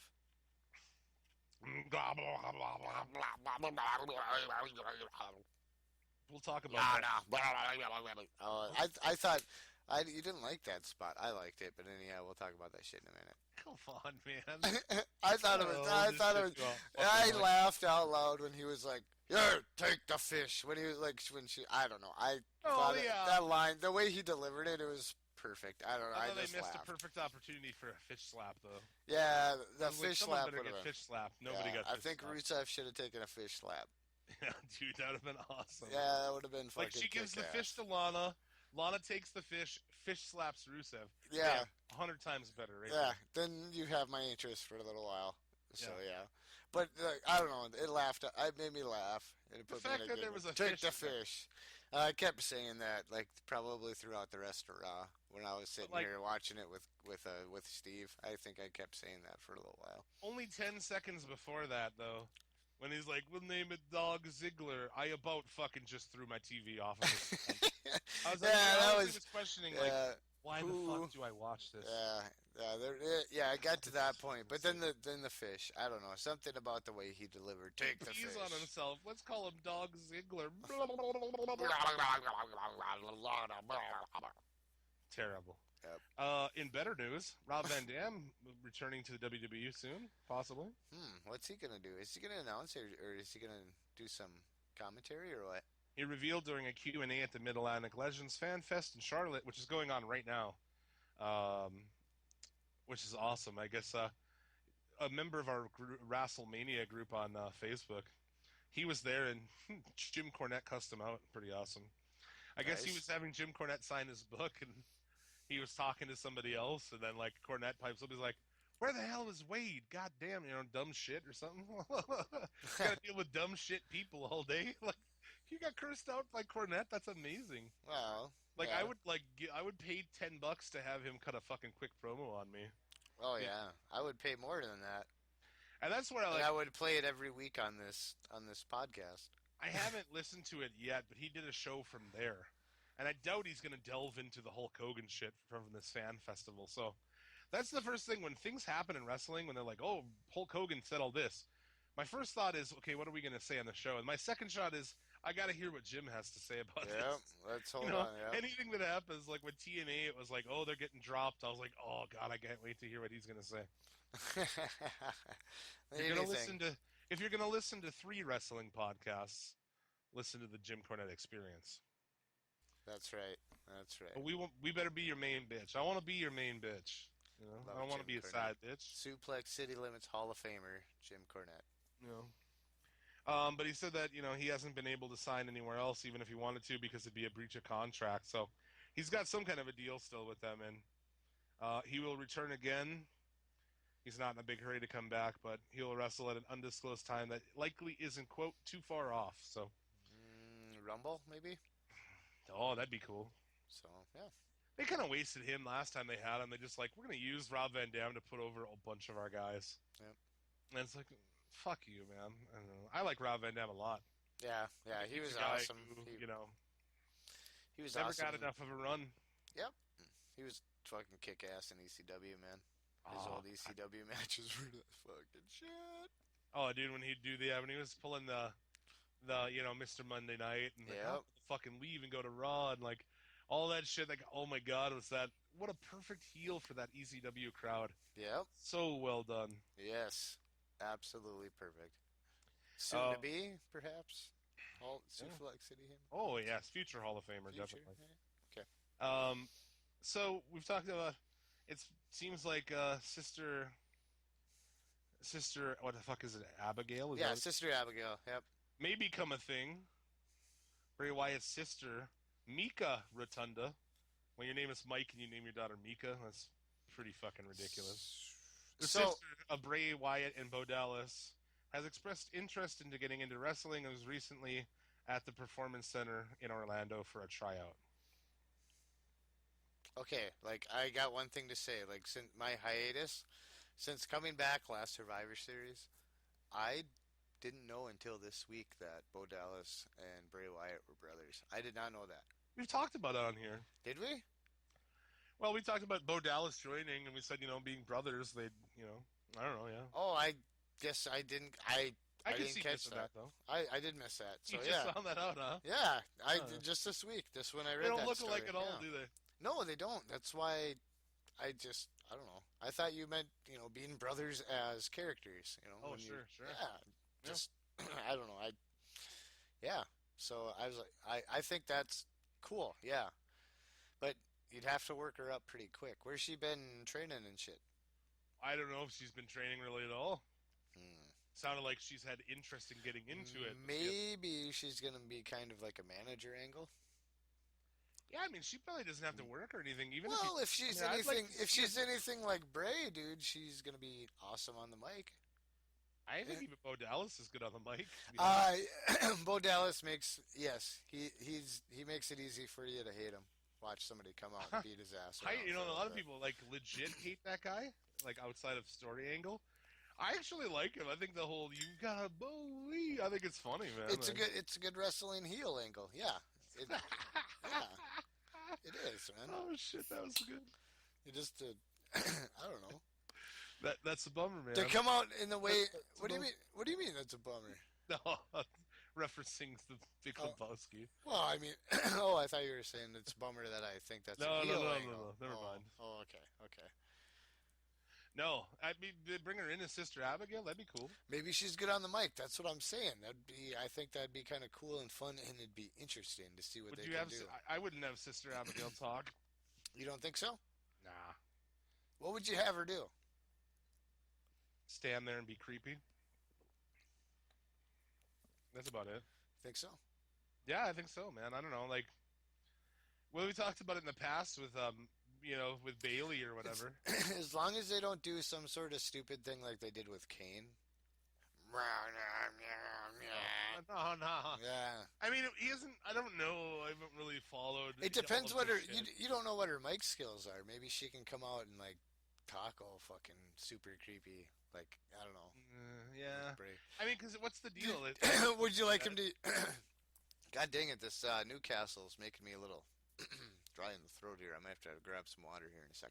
But anyway, if now, just kind of going on the angle of the diddler here. Would you want them I don't know if they work that well together? Would you want them to do some sort of incest angle, perhaps? That's a crazy fucking family. You want to get that? I mean, come on, dude. You're talking about the diddler. I think someone should do a gimmick of a pedophile and you propose incest. I'm like, what the fuck's wrong Some with sort of, I guess some sort of cult thing, but they're already working at that. But I don't know. I thought they'd throw that out there. I didn't know if the diddler or perhaps some sort of obviously, if incest. they'd have brought up a chick like Bailey, I always thought, like, you bring up Bailey and just turn her complete, like, she's under their control, under his control. Under her control, perhaps? No. Maybe. I got a good angle I would here have for done this. Bailey under his control as just very, like, kind of hip, completely out of it, possessed. And then maybe, they would never do that on WWE, but that would be a fucking pretty hardcore if it's like, this is Sister Abigail, and, like, he fucking just kisses her. Like, oh, that'd be pretty interesting. Well, no, I'm not saying kissing her, but, like, not because like, obviously rated it's going to for be the- PG, but just kind of, well, I guess I don't know. If they have this real sister, obviously they're not going to do anything like that. Well, yeah.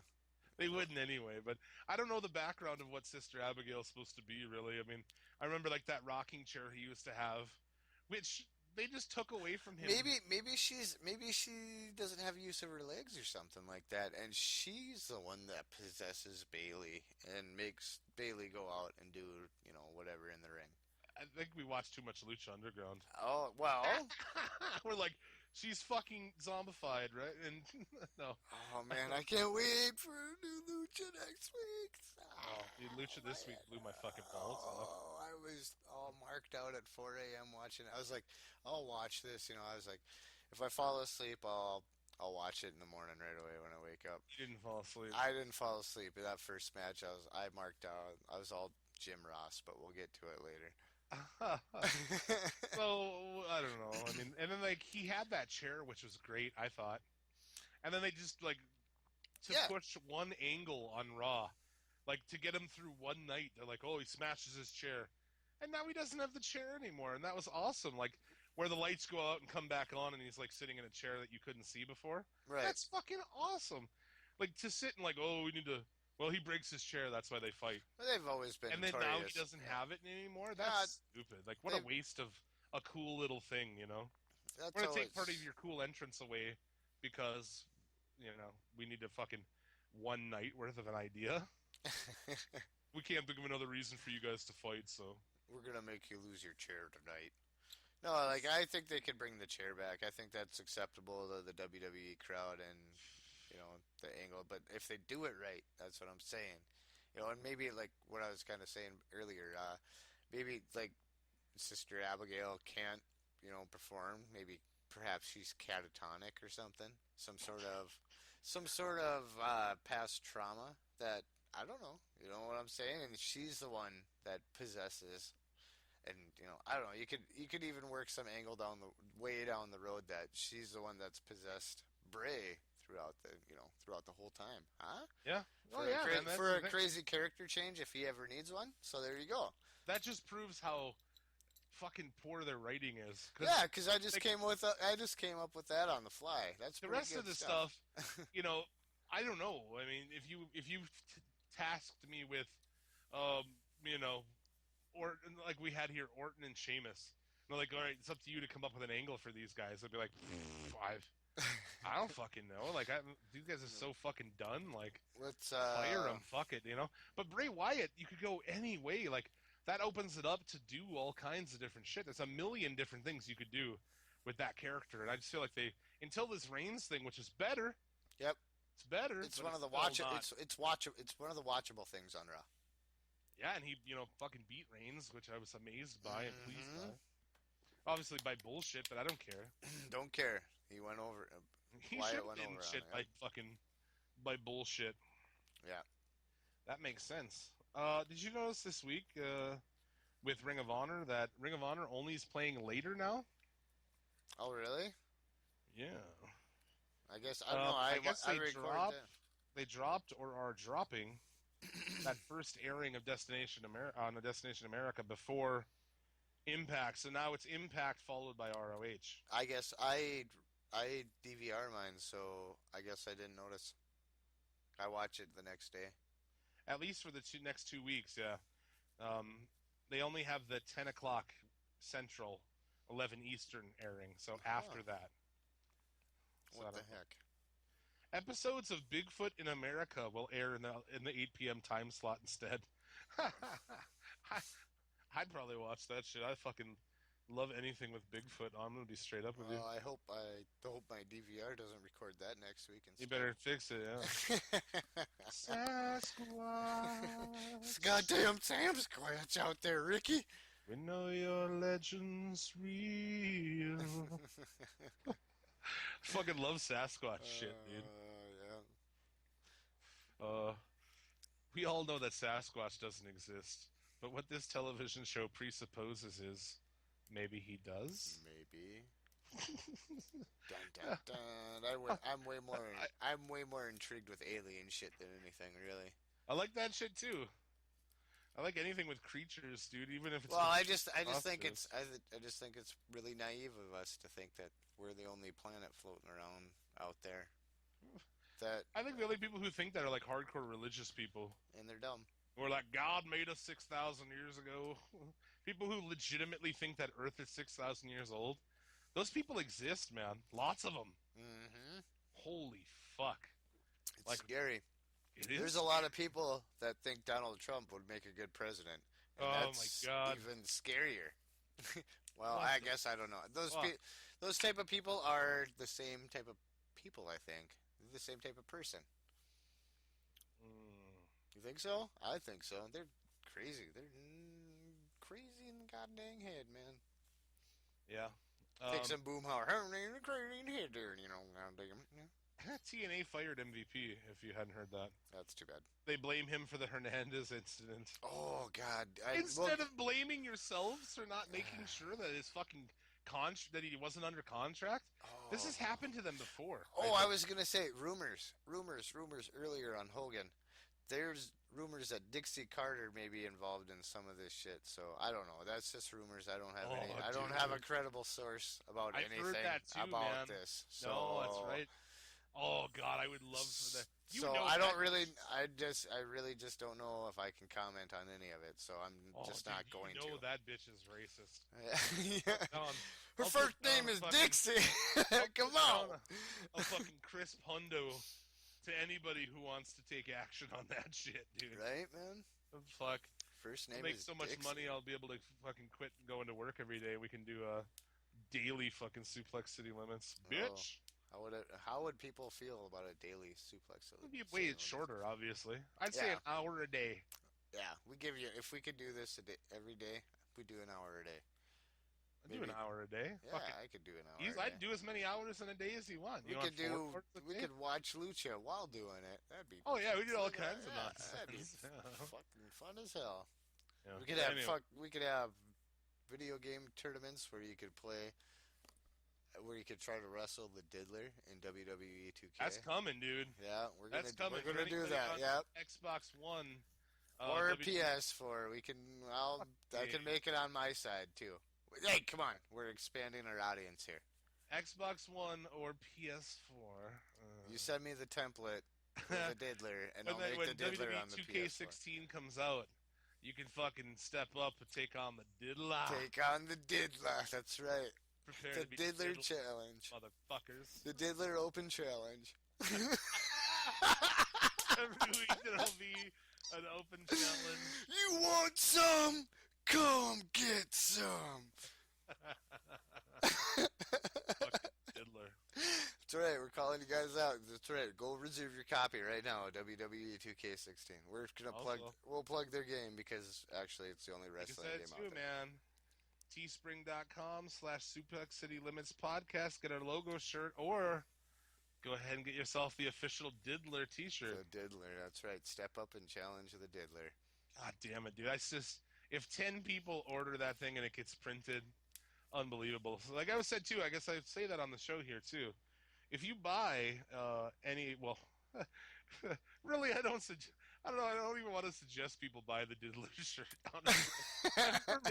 You can buy it, but I more made it like, I made a Diddler shirt, you know? Yeah. But you can buy it too if you want. I mean, if you buy 2 items, you do get reduced shipping. So and just because you buy it doesn't mean you have to wear it. But if you take a screenshot of your checkout, you can blur out your shit. I don't know what the checkout screen looks like, but send us a screenshot on Facebook or Twitter of your checkout. We'll give you a shout out on the show next week. Shit like that. And we'll give you a shot at the diddler if you get the game. And yeah, if you do order the shirts and they actually make it enough to be printed, same thing. Tweet us a picture of you rocking the shirt. We'll retweet that. Facebook. Fucking A, man. I want to see people rocking this Suplex suit. It looks so damn good. I have PS4. I could broadcast the diddler matches for live. I can do all that shit on the PS4 side. Probably not on the Xbox 360 or Xbox One side. Well, maybe by then. I don't know. I'm too into retro gaming right now. Yeah. I really didn't even want to buy that game, but I was like, yeah, for the sake of it, I probably should. Yeah. There's going to be no Hogan. You can't beat up on Hogan with Kofi Kingston. So they just announced the other day. I don't know, man. Maybe other people are nerds. I'm a fucking nerd for Funko products. Okay. And they just announced a couple of days ago that they're coming in October. They have a Mystery Minis series for WWE. Okay. Hogan was one of them, though, so I don't know what's going to happen there. I suppose they'll swap. Is it going to be current or legend? Well, the roster is best I can recall. I could pull it up here real quick, too. You had Hogan, Warrior, the Bellas, both of them, unfortunately. Let me just pull it up here so I make sure I'm not repeating myself. There's more chance to get a Bella than any of them. Well, I was thinking, or maybe you print half, or I guess. Hopefully, I hope that they're not going to be dicks about it, because some mystery minis are 12, okay? 12 different ones, and they have different odds, so some are common, some are rare. That's bullshit. Fuck you for doing that, Funko. That's bullshit. But some of them they put out, it's just a 1 in 12 chance. So they're all even. So then you could just buy a case of them, a case of 12, and you have the whole set. You know what I'm saying? Yeah.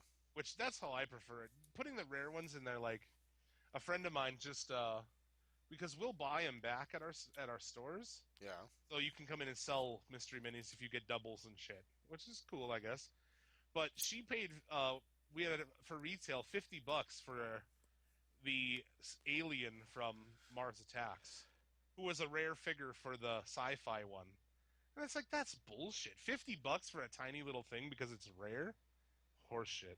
That's lame. They also are adding, while I'm looking here, the pop figures, which I have way more of than I would like to admit. I have two.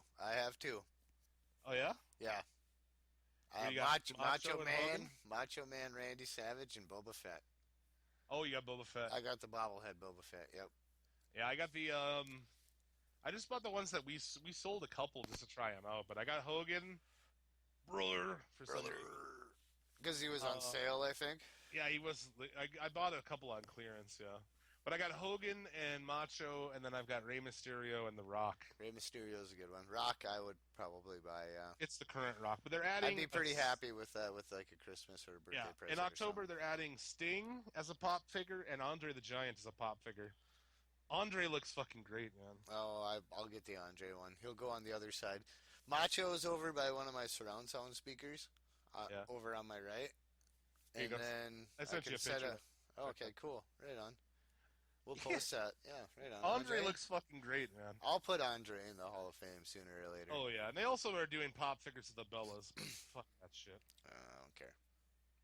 No, I gives a fuck. Right. I gives a fuck. There you go.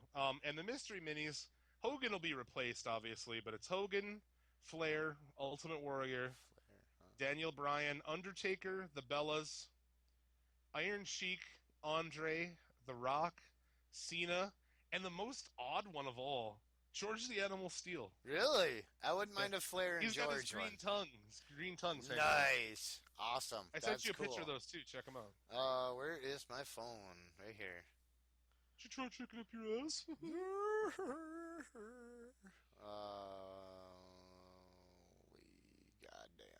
Goddamn. So I don't know. Who will be in the place of Hogan? Probably somebody fucking lame. Oh, the Flair one's cool. Oh, there's an Iron Sheik one, yo. Yeah, he looks great, right? Yeah, he does. Cool. And Georgie Animal Steel with the green tongue. That's Oh, badass. yeah, he's up there. Yeah, cool. And his and, like super hairy chest and stomach. Fucking cool.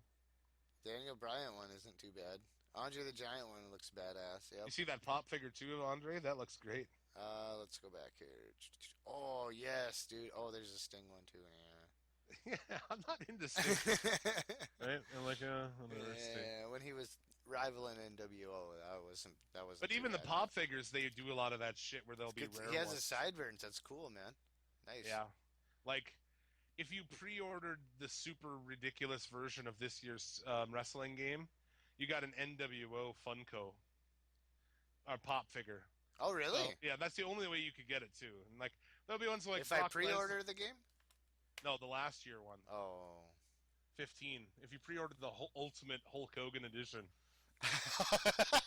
That's what it was. It was the Hogan edition. It was. I forgot about that, man. That's it's right. $99. Yeah. But like Brock Lesnar was exclusive to like Target or something, and like they do that kind of bullshit. It's nonsense. That's lame. That's to get people to run around and. Those mystery minis are awesome, and yeah, I have a bunch of those things too. We selling those products at work is not cool. We get a big truckload of shit in. It's like, what did we get in? Oh no, what? You know? Yeah. Like we got in all of the Goonies pop figures. Like, oh, I want those, but no. Oh yeah, the Goonie ones would be cool. I love. That's the thing is, Funko is genius. They'll make a million movies that you love, and you see them and you will want them. Like they did Big Trouble in Little China pop figures. Yeah. Now they're coming out with Monty Python and the Holy Grail are coming out soon. There's like 6 of them. Oh, really? And there's like 6 of them for the Rocky Horror Picture Show, which are coming out. They've done Ghostbusters, Back to the Future.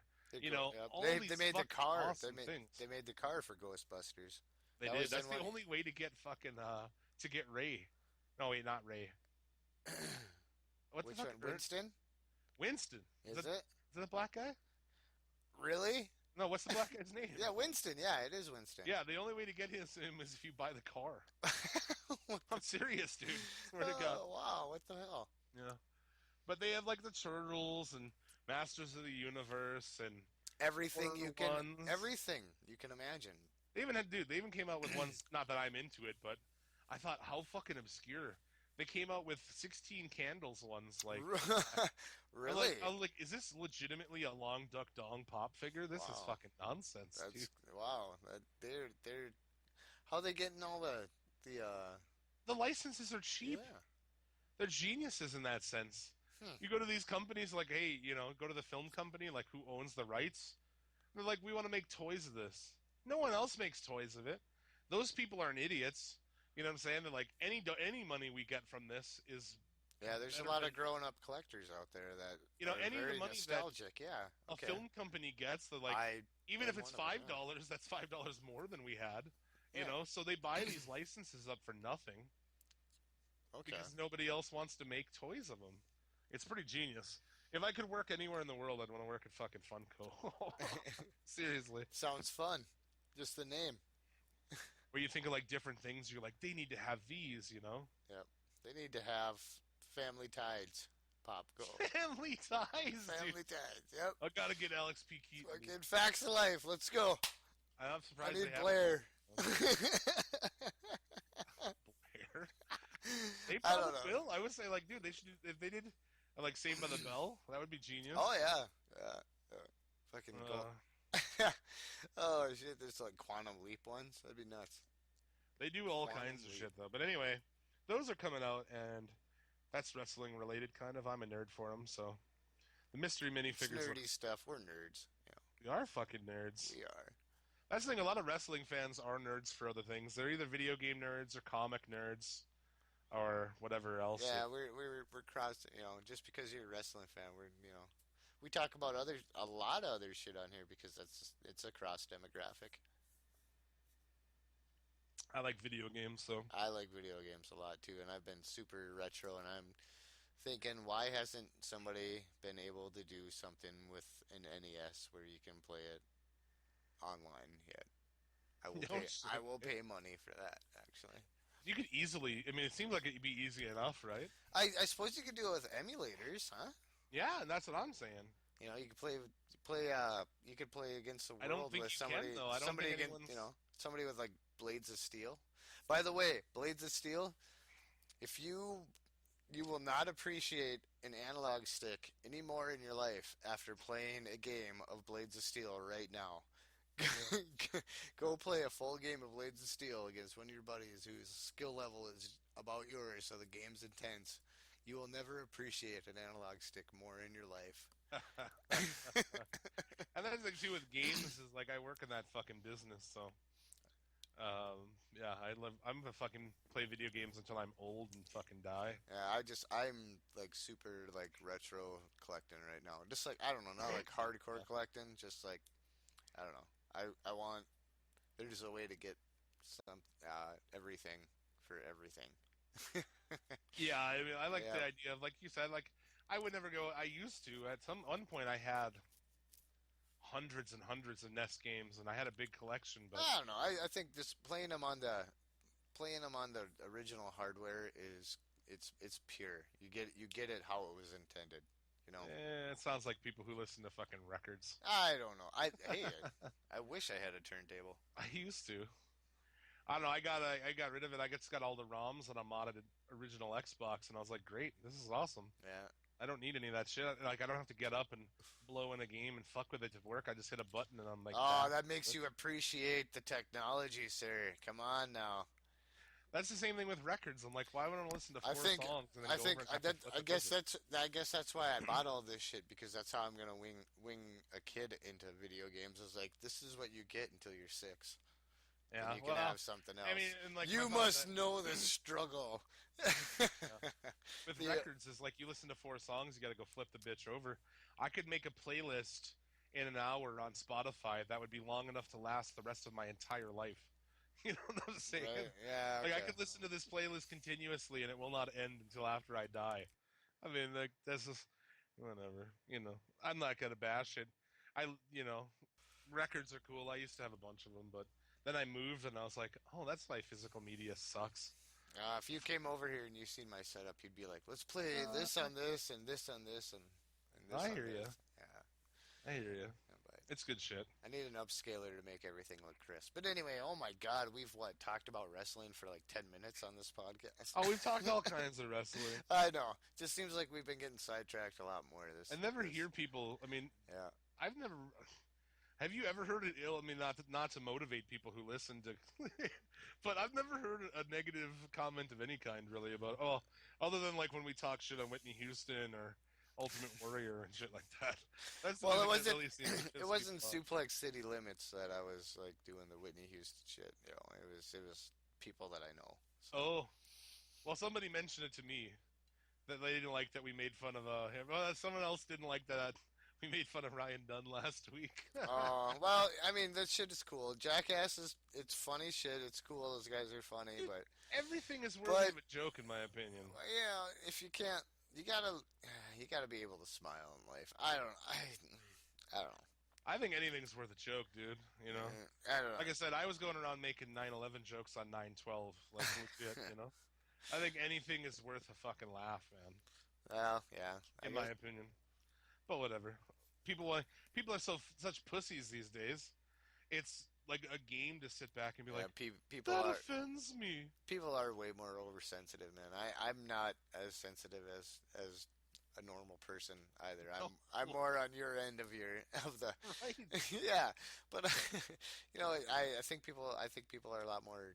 They're too uptight, man. And I don't even care about it. Like, honestly, I'll make jokes that are inappropriate at work, like crazy shit. Dude. that It's like, I think like, ooh, should I or shouldn't I? And it's like at the end of the day, dude, if someone's gonna fire me or do something or be mad at me not, because I said some dumb thing to be funny, then fuck it, man. Okay. I'm not gonna suppress comedy for people. Okay, here's the thing. Okay, I had a weird dream the other night. I'm gonna get into this. Okay, this Yeah. happened probably 3 or 4 days ago. I had a weird dream the other night. Okay, it was me, you, and everybody else we like knew from back in the day. We were all at some. I don't know where we were at. I don't know if we were like we're all working there, or if we were all there for like some sort of gathering. But somebody went in to use the bathroom, okay? And it was a public bathroom. That's why I'm thinking we're at some sort of gathering or something. I don't remember all that much. But this person, I don't know if I knew this person or not. I didn't know who it was, but this person went in to use the bathroom, okay? And they died on the crapper, okay? This person apparently, like, I snuck my head in there. I was like one of 3 people that knew what was going on. The other 2 people were trying to keep it hush hush, and I didn't say anything. I didn't know what I wanted to do yet, besides tell everybody or keep it hush hush. And before I could say anything, uh, one of the other people that knew what was going on was Eric. Okay, I'm gonna name drop. It was Eric that you talked to earlier in the our old buddy Eric. Anyway, he turns to you right away and says, "Yeah," because they were talking about like calling an ambulance or something, like that.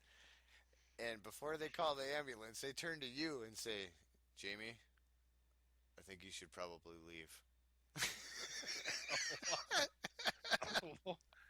What? Because I don't know, and then like what I thought of right away before that in my dream, I even thought of this. I don't know. You don't like a lot of people don't remember their dream, but like what I thought of that right away after he said that was, okay, I get it. They don't want Jamie to drop a fucking joke while they're wheeling this guy out of here. Okay, that's just the kind of person. You are. You wouldn't do that, but people would be afraid of you doing that. I don't know. Obviously not somebody that knows us as well as Eric does. Is what I'm saying. But I don't know. It was just a weird dream. So and then I don't know what happened after that. But yeah. Yeah. But yeah, it kind of delves into your personality a little. I don't know.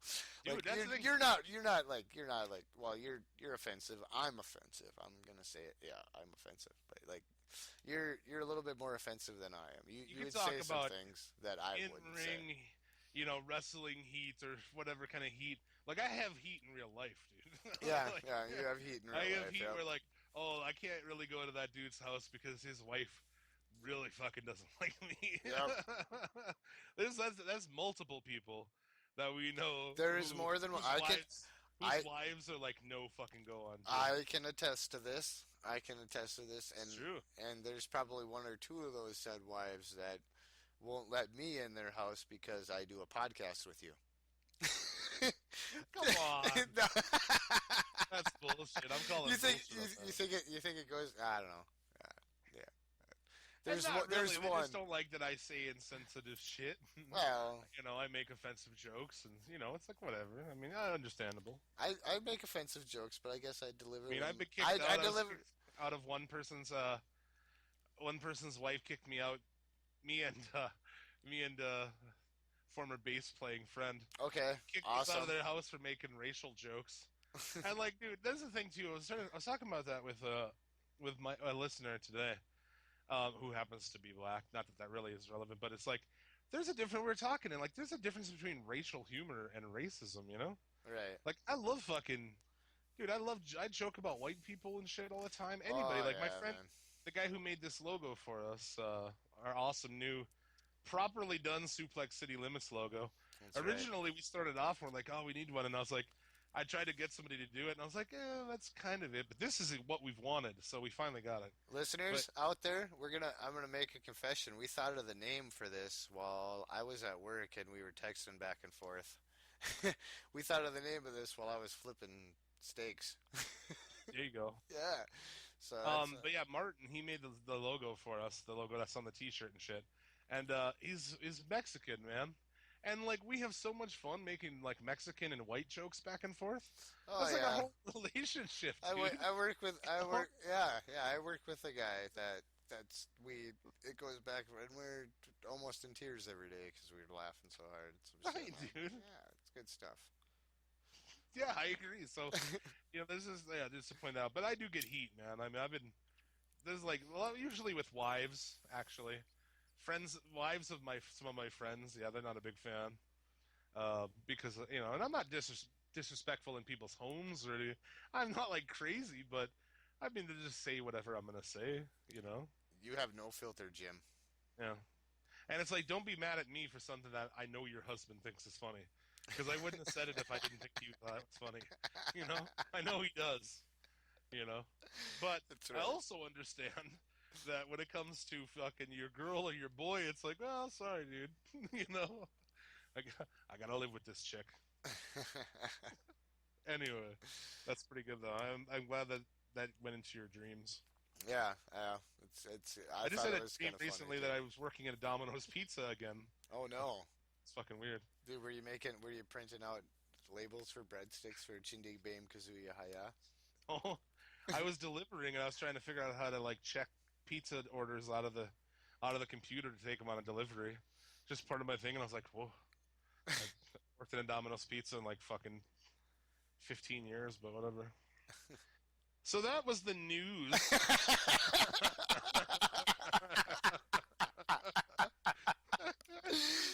2 hours, yeah, woo! Holy fuck, that was Whatever. awesome. Yeah, whatever. Like it. We're gonna spend a lot of time on Raw. We're gonna spend the We've next already got our 45 Hall of Fame minutes. done. Yeah, Hall of Fame's done. See, so we And just we're got, going to spend 45 minutes on Lucha. So, really, what's that leave left?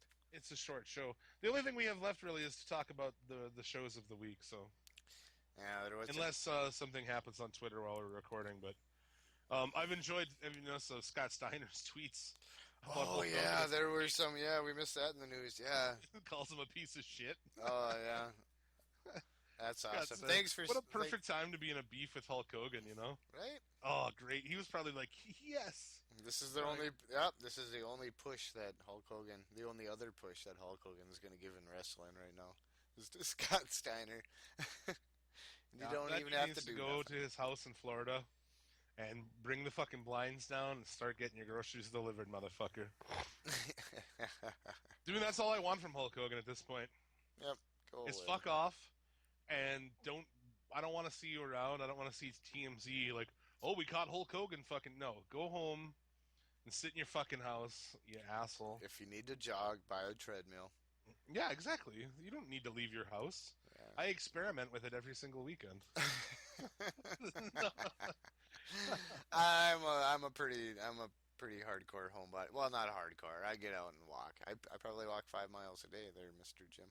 It's good. So, but anyway, like I don't go out and party or nothing like that. So. Nah, dude. I'm so happy to come home from work on Friday night before the weekend. I'm just like, oh, dude. I finally can relax. I don't know. I'm not much for anything partying, and definitely not partying. I've been fucking Too old to do that shit. Somebody asked me if they wanted to go to their local rendition of the Burning Man festival. This yeah, year. probably The not. one night thing, and I was like, "Are you kidding, dude? I am too old for that shit." I'd be like, is there a place to sit down out there? Is there a good supply of fresh water? Yep. Bring a chair, man. I What guess. kind of toilets are out there? Are there actual toilets? Yeah. Do we have Wi-Fi? Yeah, exactly. Is there Wi-Fi out there? No, listen to us. Is there Wi-Fi? Derp. Something like that. Yeah. Anyway, Raw. Before Raw, we mentioned it last week, but friend of the show, guest of episode 12, JD Provorce. There's not right as of like 29 minutes ago, teaser track with pre-order opportunity for his new album, jdprovorce.bandcamp.com. Fantastic. Pick that shit up. I actually am glad he did that because I wanted to hear a teaser for the album, so Ah. bonus for that. Oh, so the shows of the week. Let's get Raw out of the fucking way. Okay. I'll sum up the 2 women's matches because I didn't fast forward through them like you did, probably. I did not, sir. Oh, I you did watched not? them. Oh, they were pretty good. I thought they were pretty good. Sasha Banks is awesome. I kind of zoned out in the middle of the show for a while, but I did try to watch it. Sasha Banks is awesome. I like her. I mean, I don't remember Raw whatsoever, man. Like honestly, it leaves such a little impression on me. I start reading the notes. Well, Oh, okay. Here come we on, go. you finish off the week. You saved Lucha for dessert. I think that's what we should do. I actually watch. We should not watch any wrestling until like Thursday morning. Then we can watch them all, like the best one, and then go to the shittiest one, and then we'd kind of remember them. Yeah, but like you gotta know that I also, in my weekly rotation, I watch WCWC. Oh, do you? I don't catch that. Yeah, I caught that first episode. That was fun. Or that one shit, that the only thing I'm gonna say about that, I'm not one usually to shit on wrestlers. Well, okay, I guess I am. Not that I should shit on somebody for looking fucking fat, obviously. But holy shit, does Gangrel look like fucking Honey Boo Boo grown up? Honestly, that guy looks like shit. I haven't seen him in a while. He's on every episode of WCWC, and they're like, oh, the Vampire Warrior, and I'm just like, I'm so over this dude. Yeah, he's old and he's not in shape. That's why he got fired from WWE, not being in shape. Right. And he looks like Honey Boo Boo, like grown up, I just like, it's like, I don't know, man. And he's like one of the champs there, and it's like, ugh. If you want to use that guy, I mean, I understand he's a name, so he helps probably get people in the door. People remember that guy. Oh yeah, there's plenty. Yeah, you see the guys who were a success out of that group. You see the guys sitting in the fucking chairs, and they look like you and I, man. They do. They look like you and I. Fuck, are there a lot of fat people at wrestling, right? I can say that. I'm not fat, but there's skinny guys there too that like dress and have their facial hair on, man. Yep. Oh god, indie shows are fucking great, man. I still make jokes about. I went to an indie show and there's this guy there, and I guess I mentioned it to some people who go to who went to more shows of that. It was out of town from here. There's a guy who would do a cry to your mama chant. Cry to your mama. I was just like, where the fuck am I, dude? I'm like shit-faced on Jägermeister at this indie show, and I'm just like, what is fucking happening? Cry to your mama.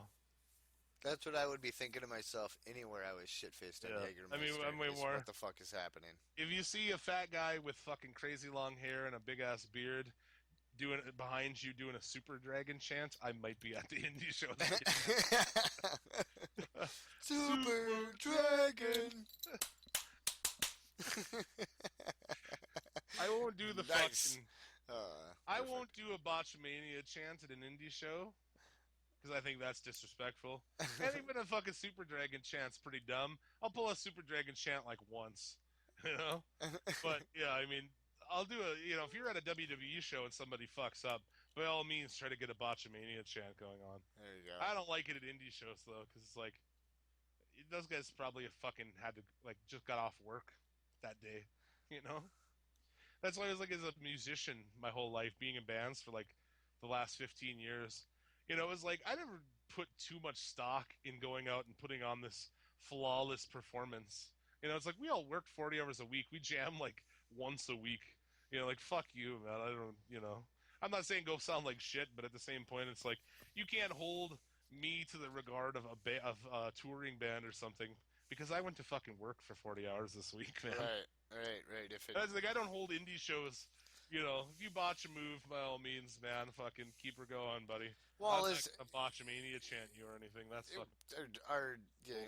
The geographic, it sucks. There's just no, it's not that you guys were bad that you couldn't, demographic up here as far as places to play. Because I mean, you guys had a lot of good original shit, and it was awesome.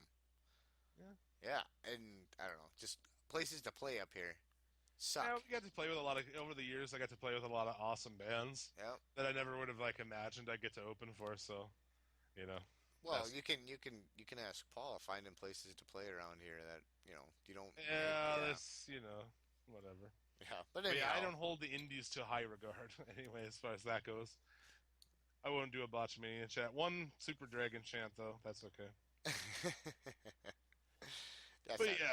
Dude, Raw. Big Show and Ambrose. Yeah. Show wins by count out, dude. Yeah, dude. Why? Booking that match, I'm like, you still book. In the end, you had him throw Big Show through a fucking wall anyway. So he got all of his heat. I mean, I guess it builds him strong. Why not at least a double count out or something? because he took a lot of punishment, and I mean, he went down a fighter. It was a good there, but why? You have to protect the Big Show, honestly? The fuck out of here. Fuck the Big Show. I'm sick of seeing that guy. Well, it's the Big Show. That guy needs to retire. He's big and fat and slow tonight, yeah. He's been on TV for fucking 20 straight years. Watching this son of a bitch meander around the fucking ring. God damn it. Yep. He stands in the middle of the ring and Ambrose just like bumps around him.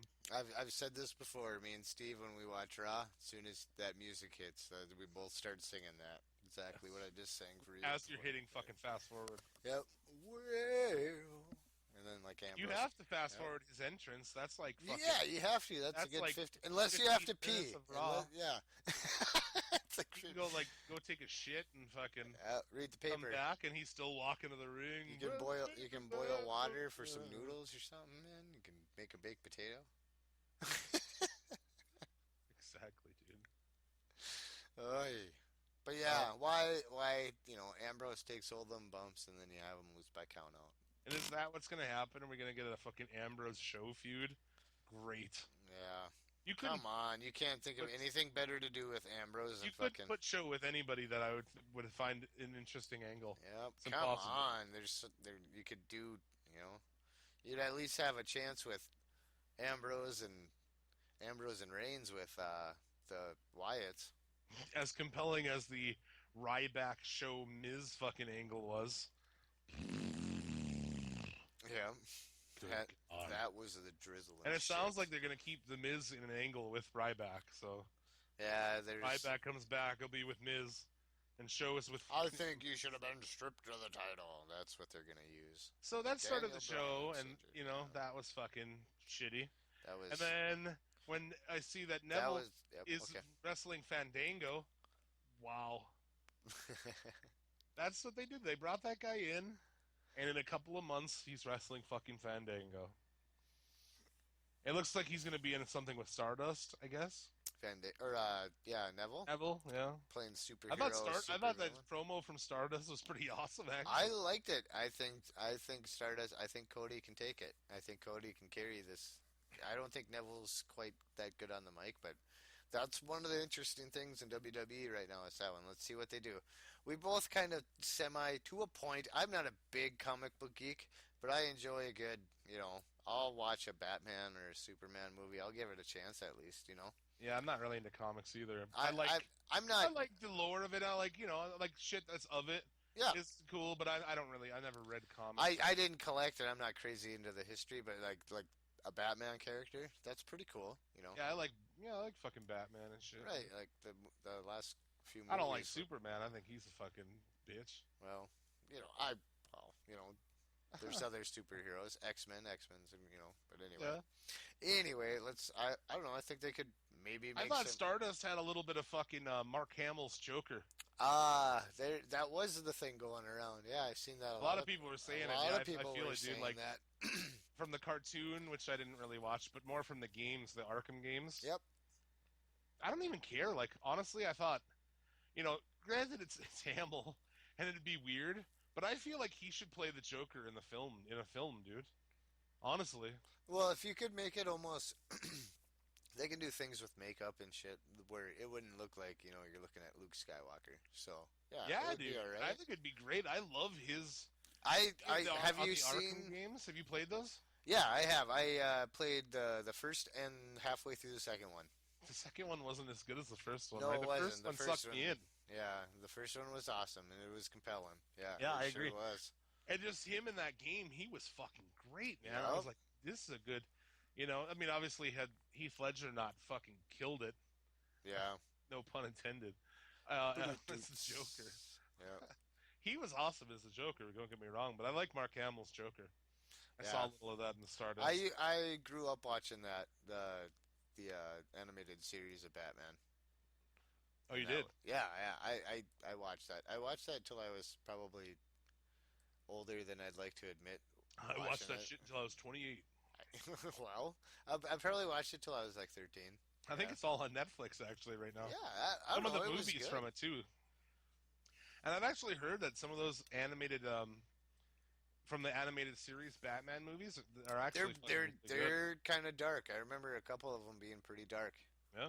Yeah, Never probably really a little watched bit it. more darker than what their target audience. I think a lot of people expected them to be with that. Like I don't know, just like the not so much well, I don't know if you want to say crudely drawn, but not like super crazy detailed animation. But yeah, it was Dark in colors and like it's pretty good. it was dark. Yeah, so it just set the mood for what a Gotham you would expect a Gotham to be like. Yeah, Sure.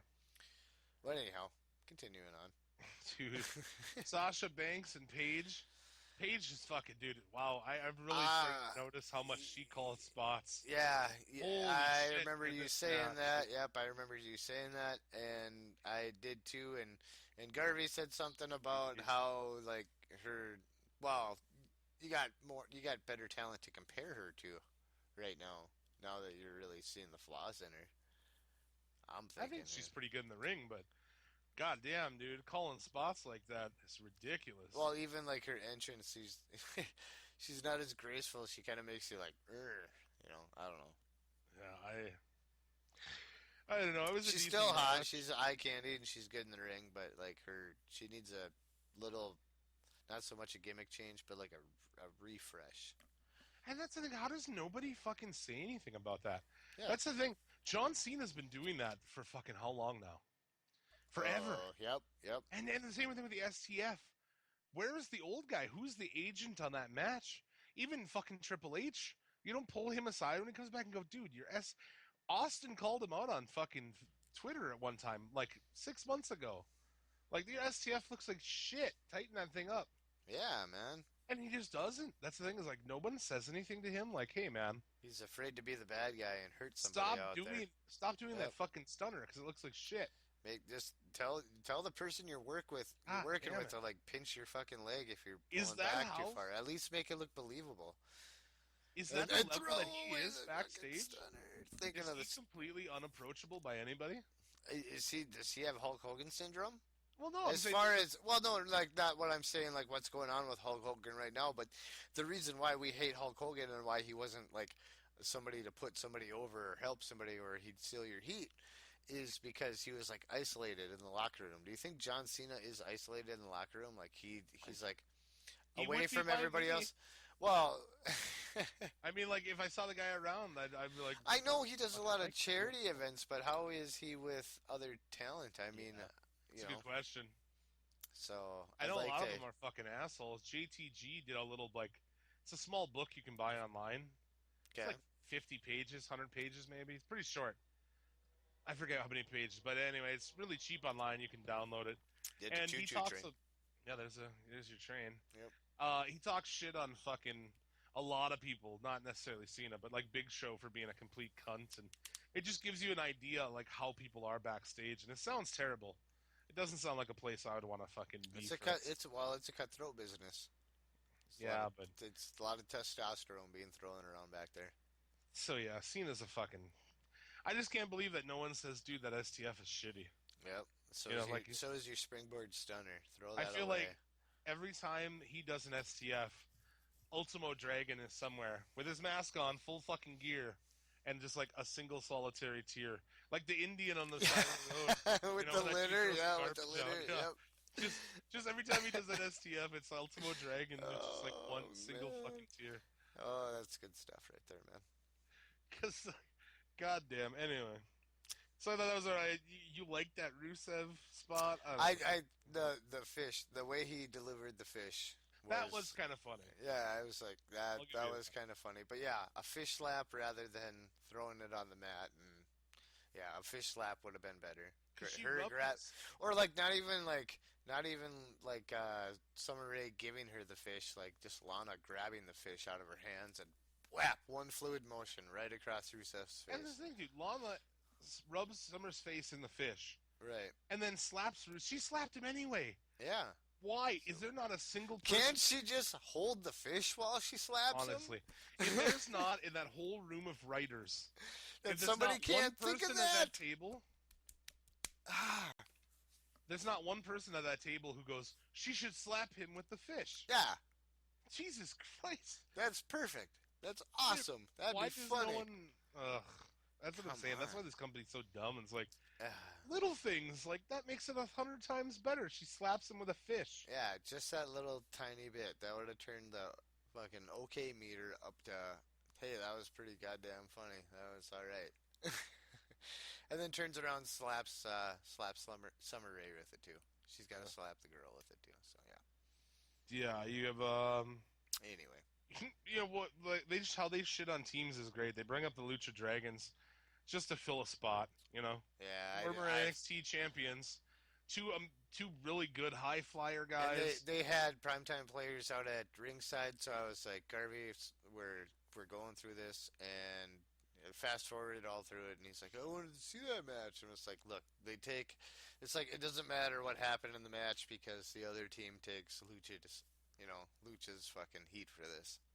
And the New Day come down. Yeah, They and, clap yeah, hands and it was two teams that weren't even involved in the goddamn match, taking to all the announce heat that for Kofi yeah. Kingston is the real Megadeth of the year, Yeah, and that's gonna be the angle. I mean, I imagine they'll do all four of these teams, maybe. I mean, if SummerSlam there's like a four-way tag would be cool. If it was elimination style, that would be cool. well, they just did that They in the won't. Elimination Chamber, That was what, 6 teams? Eliminaxle Chamber. God damn it. So I don't know what they're gonna do, but yeah, just when they use those teams and like, I'm not saying there was some funny shit in there actually though. Titus O'Neil comes out and he's like, "Who's ever heard of Puerto Rican bullfighters?" Because they're Puerto Rican, and it doesn't make any sense. Their gimmick is fucking stupid. You know, I was like, I bet he got heat from that, dude. Wow, he's just kind of saying what everybody's thinking, man. Come on, give those guys a personality. Is everybody thinking that? I feel like the drones have no idea. Oh, I'm thinking that. I'm Like, talking to everybody that's everybody on our level, because nobody that listens to this is, or the people that listen to this are Yeah. on our level. So how in boring ass WWE do you have a team of two fucking cool masked guys who aren't like anything? Like a tag team of two high flyer guys with masks. That's yeah, awesome. those guys do have potential, but you book them so silly. They're jobbers out there. Kalisto is fucking amazing. Yeah, right? man. It's fucking garbage, man. What are you doing? And then with use them those guys? two teams as a backdrop for this other thing. And the primetime players, but like, I mean, we've been seeing the New Day for, god damn it, we've been seeing the New Day and the tag team ever since I restarted watching this shit. Yeah. So, like, get them out of the spotlight for the goddamn tag teams and get some like of them they other can't do teams. anything. Yeah. They can only focus on one thing. Hey, You know, when's like, not that I like them and I don't think they should be on Raw, but when's the last time you saw the faces of queer? You know? I don't care. Well, I don't care either, but I'm just saying it's always just like the same two teams. Well, yeah. But, like, I just thought it was kind of dumb that you're bringing out two teams that aren't even involved in the match, and they're taking all the heat for these other two guys. I've never been a fan of that.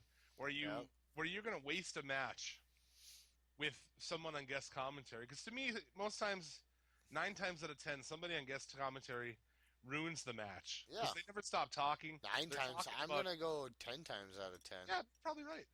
And they talk about things that have nothing to do with what's happening. Yeah. It's stupid. I don't like when they do that shit.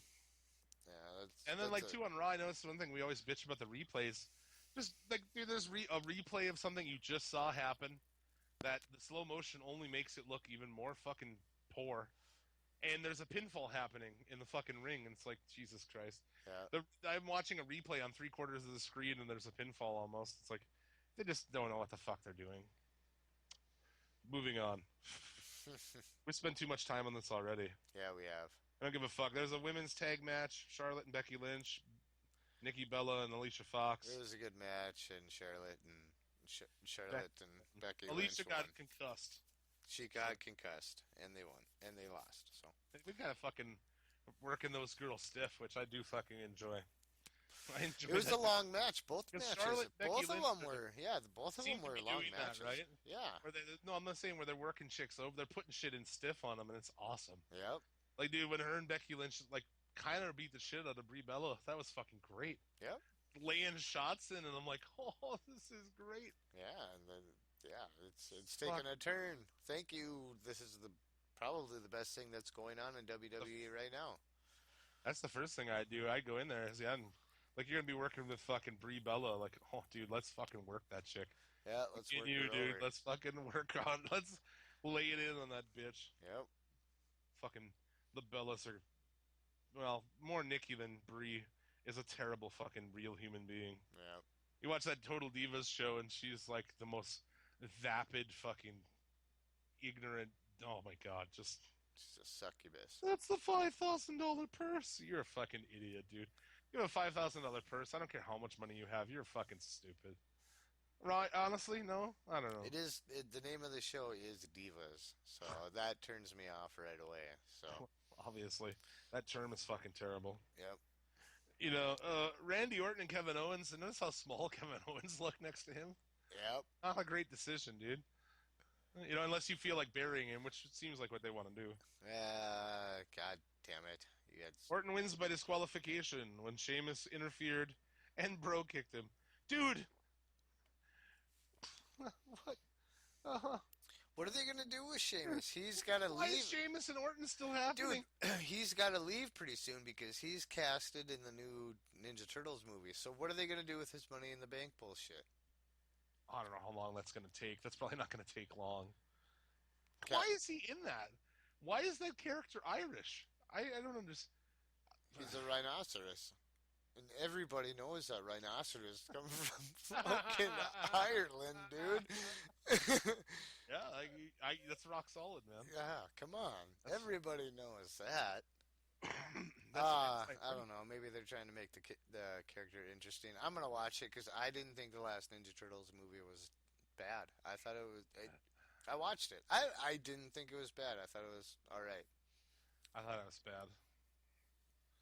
I one chick. What's her name? She's fucking god awful. Oh, Megan Fox. Stop putting Megan Fox in movies. She can't act, dude. She's terrible.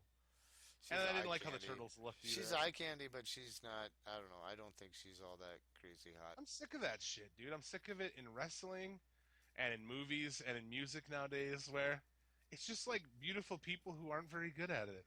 Right? Like, why are you an actor? You suck at it. You're hot. Go be a fucking model, dude. Yep. Go do fucking porn. That'd be way better if she did porn. Don't be in movies and just be terrible. Like, why are you doing this to us, man? Like, that's the thing is, like, being a musician, again, back in the 60s and 70s, music belonged mostly to ugly people. Yep. Talented ugly people. And then it got taken away from us with auto-tuning and shit. Yep. You know, at least, like, and I'm not putting these people over, but you look back to, like, the 80s or something, where you had, like, a Madonna or a Mariah Carey or something, where that was them. That was their voice. To find a hot chick who can actually sing. Even well, like to be able to sing. Even like a Whitney Houston, she was talented. Don't get us wrong on that. She was talented, but threw it all away. So that was the thing. Is like I'll give a little bit of props. Like you can sing, and you're hot. That's kind of a rare thing. Nowadays, you don't have to be able to sing, so they just get a hot chick and auto tune it, and then that's it. And it's like, wow, that's fucking garbage. So music doesn't even belong to, look at the 70s shit. Look at fucking Bob Dylan and anyone else, dude. Janis Joplin, Jimi Hendrix. Anybody from Crosby, Stills, Nash, Young. Yeah, I think in more Woodstock era. All those people were ugly. Simon and Garfunkel. Right? yeah, man. That's exactly. Tom Petty. Tom Petty's an ugly motherfucker, dude. Bruce Springsteen? Yep. Son of a bitch. See, think about that. And that's why I don't like it in fucking wrestling either. Yeah. But anyway. Yeah. So I guess what? Orton and Sheamus continues for no reason? No reason that I can see that interests me anyway. And then Cesaro comes out and Owens puts him down. So what? If we get an Owens and Cesaro program, I could deal with that. There'd be some tits fucking matches. Yep, I could definitely deal with that. They'll steal the show on any fucking card. Oh, absolutely. Yep. I think of current WWE people who are together would be able to have a really compelling match. It'd be those. You give those guys 15 Owens had compelling matches with fucking John Cena, dude. So yeah. Why not throw him with somebody like Cesaro? I think having those long technical fucking kick-ass matches, there's your guy. That's what I posted earlier. He's holding the brass ring. He ain't letting go of it. He's gonna fucking. They're gonna go out there and they're gonna work together. They're gonna have an awesome match. Those guys, I see chemistry in them too. Yeah, I agree. I think it'll be good. They've wrestled before Yep. back in the day. Yep. In real wrestling. In real wrestling. Yeah. I don't know. And then the main event, which we kind of talked about, I thought was garbage. Oh, Cena until- wins with the worst STF in the business. but his face exploded, and That was pleasing. I don't know if it was pleasing. It was shocking, and you know, I was pleased. That's kind of like that. That Let me go on record and Let say me go on. Yeah, pleasing, but I mean, watching like there you go. For anybody who doesn't watch it, this shit happens like that in it. So there you go. Caught it live, and it Okay. was crazy, man. Oh, The only other thing I have to add on that is everybody. Bradshaw's supposed to be a heel commentator, yet at the end of this, instead of being like, and he was a sympathetic one too. instead of being like, oh, he's bleeding everywhere, and they just stop this match or whatever. He's like, oh, John Cena's so awesome. But anyway, another thing I had with this, everybody's like, oh, they're giving him all these props. I give you props, yeah, dude. Okay, sure. But fucking Mick Foley kept wrestling after he had his ear torn off. Vader had his eyeball fall out of his fucking Yep. head, shoved it back in there. A fucking Sabu's bicep, like, basically Fell flopped out of fucking his arm. Yep, literally. So, a broken nose is not so impressive compared It was to... a pretty good broken nose. I thought that fucker was gonna pop right out of his eyeball there for a little while, dude. It did, man. That he was woozy. That was a bad one. It was a bad broken nose, but I couldn't imagine taking fucking moves like that. way to go, Seth Rollins on that one, man. Yeah, like So you imagine taking like anything, any wrestling body Well, slam or something? how much longer was that match? It was probably a good 8 minutes, Yeah. something like that. So he had to go, and I mean, I've never broke my nose, but from people that have broke their nose, Not good. yeah, it's not good. You're a woozy motherfucker after that for a little while, like not way longer than freaking 8 minutes, man. So yeah. So I'm just saying, other people have done more badass things, and all the drones are like, "That's the most amazing thing ever." Like, no, not really. no, I'm not saying it. I'm not to put those guys down, but it was pretty awesome that they finished the match and he looked like shit at the end of it. I mean, I'll give him props for it. I definitely have respect for finishing a match with his Seth Rollins kicked his ass, but he had. When you finish a match when you can smell your own fucking ear. Yeah, You dude. Oh man, it was a glorious broken nose. Glorious. Yes, that's right. Another shout out to Robaz. I'm gonna get Robaz to listen to one of our podcasts. I don't think he watches wrestling. He doesn't watch. He doesn't. When play, he did No. I'll get him. He doesn't play Redneck Simulator 2012 anymore. yeah, I was gonna say when he did do a fucking wrestling game, he put it up as Redneck Simulator. Robaz is awesome. Robaz is like Lucha Underground looking at. Like video game people. No. What I'm going here is with, if anybody who hasn't seen the video, it's called Manly Chubby Men. Robaz, YouTube that shit. Fantastic. Okay, I'm going to give a plug. You're the one that turned me on to this, and I've been watching Robaz ever since. Yeah, I But fucking anyway- watch every video he puts up. Oh, yeah. The truck simulator, fantastic. And a nice, really long one, too. Thanks, Robaz, for that, by the way. Anyway, where was I going? You gonna talk about Robaz while I go take a pee or what? Oh no, I'm Robaz is like Lucha Underground looking No, I'm at it. serious. I want to go pee. Well, no, it's really quick, and we'll take a break after it. Okay. All right. Robaz is to like that video where he's in Chubby Men talking about his houseboats. Lucha Underground. Look at him, and his neighbor's houseboat is a WWE. Look at my neighbor's houseboat. What a piece of shit. NXT. I didn't watch it. I'm gonna be honest with you. I said on Facebook earlier that I don't even bother anymore. So Well, yeah. Well, so you're gonna have to. I You have mean, to Saxon this one, son. And you're all not this. you're not missing anything right now. Well, I don't think a lot of people who, well, there are people who listen to us that watch it, but I don't know. I just, it's something I see I can sacrifice out of my week, my already busy week. So yeah, and Yeah, with my man. own I mean, personal time, because I need my own personal time to keep myself sane, you folks. So yeah. So, but yeah, you mean like jerking off? uh yes. Takes up a lot of time. Yeah. An hour on a Wednesday could be jerking off. That's the thing. If you were missing something, I'm sure. Not that If I was type. like, if I came on here one week and I was like, dude, there's this angle or this is going on, and like, you'd probably check it out. But there's nothing really worth watching here. Like I said, I mean, like everybody, it seemed to be to me a lot. Everybody in our group was agreeing that it's not very good anymore, and it's not really that interesting.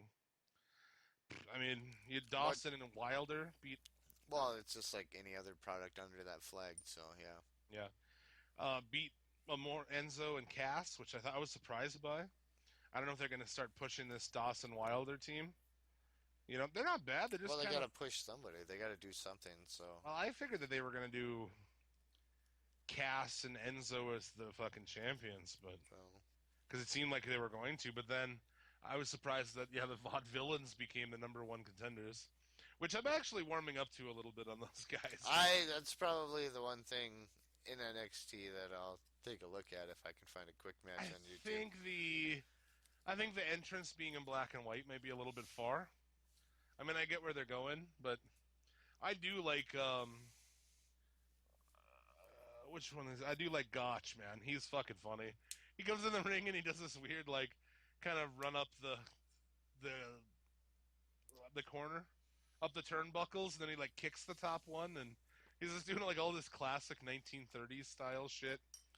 I wish their moveset was a little more, you know, oriented towards like old school shit, but whatever.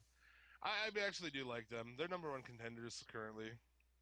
Um, but did wrestle the Ass Fuck Twins. The Ass Fuck Twins won, so I guess that's the end of the end of the Vaudevillains run. Kevin That's Owens too bad. defeated Danny Burch. You know Danny Burch, right? Nope, Yep. nobody knows him. Yep. I don't know him at all. Yeah. Jason Jordan and Chad Gable. Slightly interesting. That Gable guy might have something. I mean, he was a really good amateur wrestler. He's got some, he's got some charisma to him. He has a towel that says Gable on it. So he'll always do things where he's like, "We're ready," and Gable. And it's like, that's dumb, but it's something.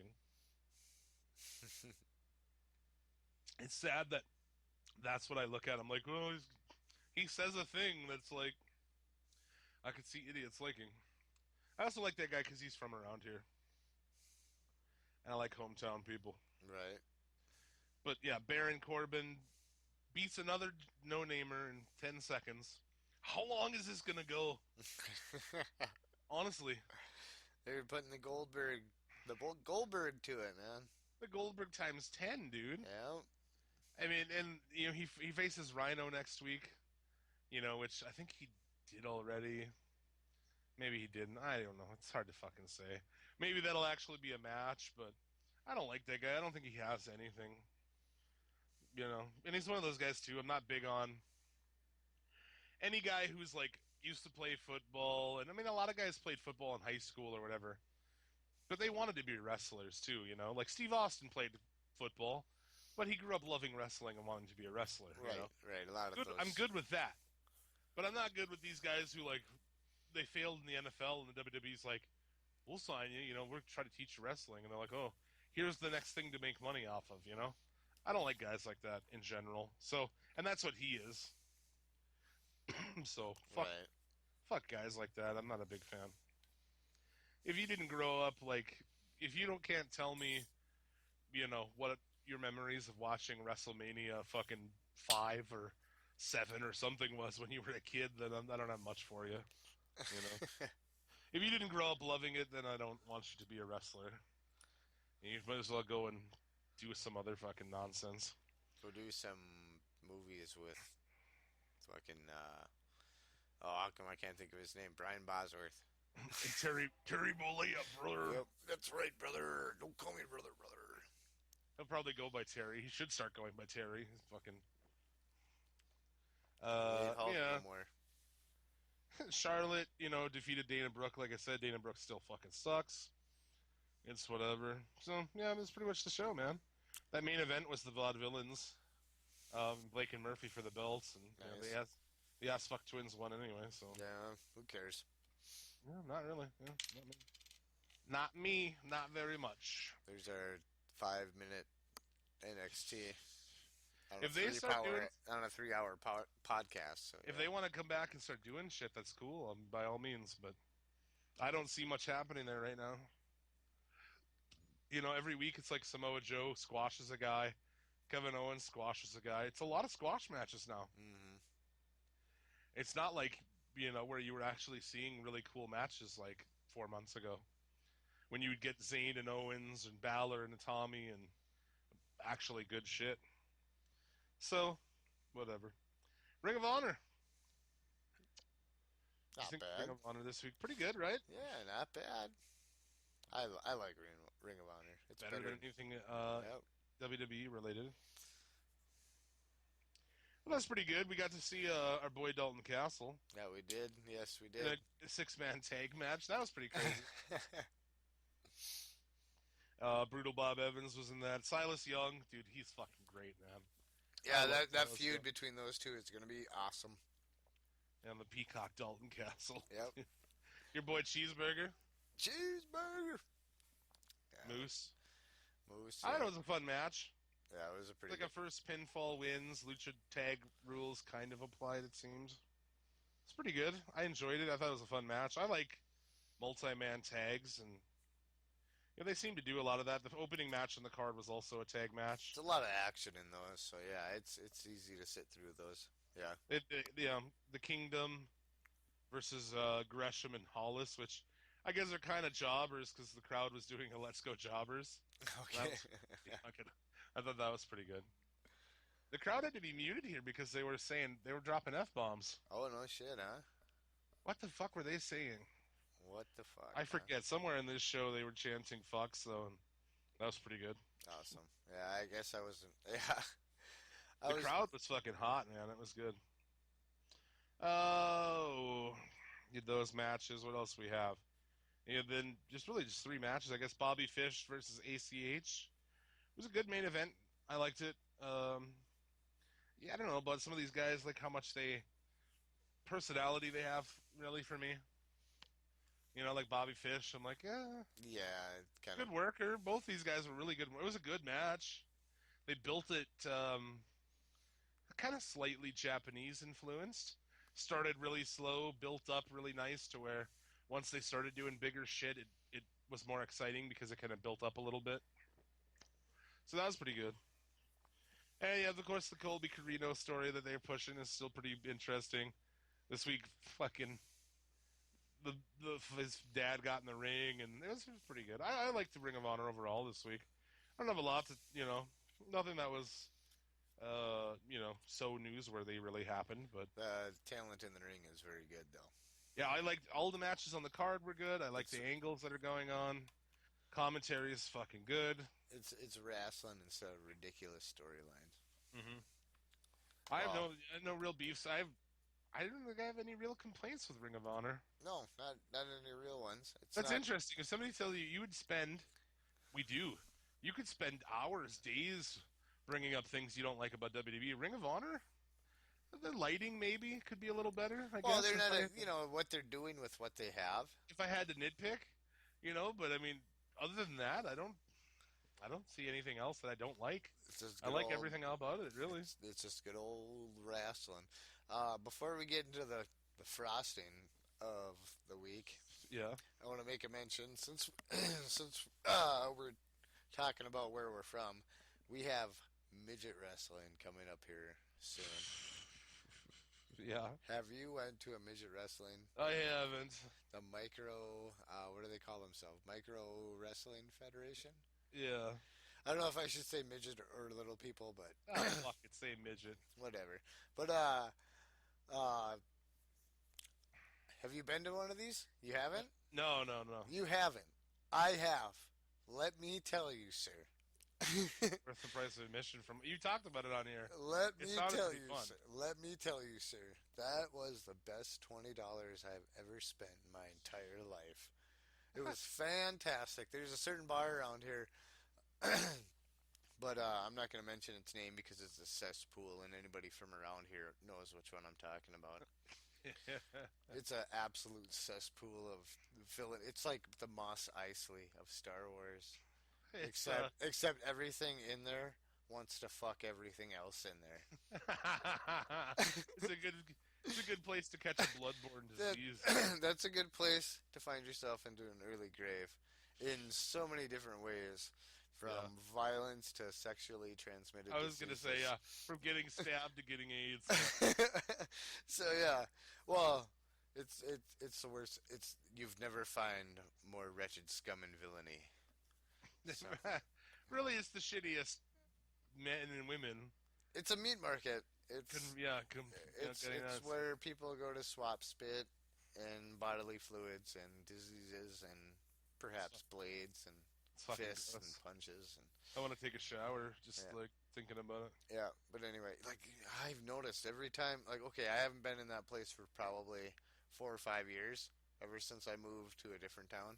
Yeah. And then came back. But anyway,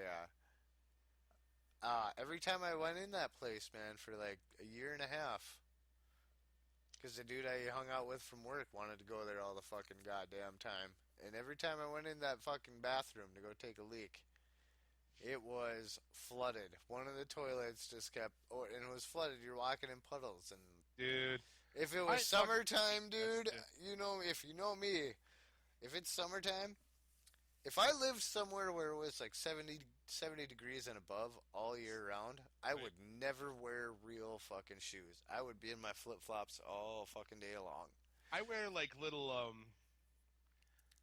slip-on. They're kind of like, I don't know, they're skate shoes, but they're like boat shoes kind of. They're like loafers, you know? Right?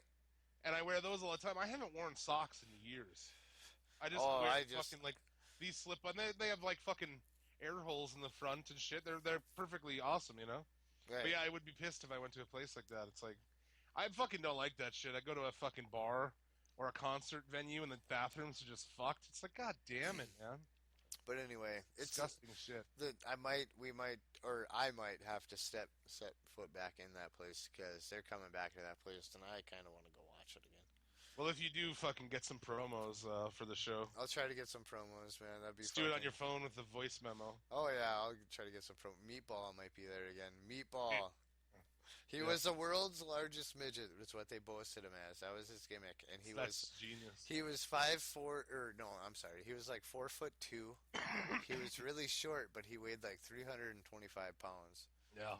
Yeah, and he was pretty good in the ring, man. All them guys were, man. They worked together. It was awesome because it was like the ring was tiny and everything, man. So like, you know what bar I'm talking about? The pool, the pool table area. They just took, they opened those garage doors. They took all them pool tables out of there. Yeah. And fucking set up a little ring that's probably a third of the size of a probably like WWE ring or something like that. Yeah. It was a pretty small ring, but they pulled it off. They had chairs, weapons, everything, garbage cans, fucking street signs. It was sweet.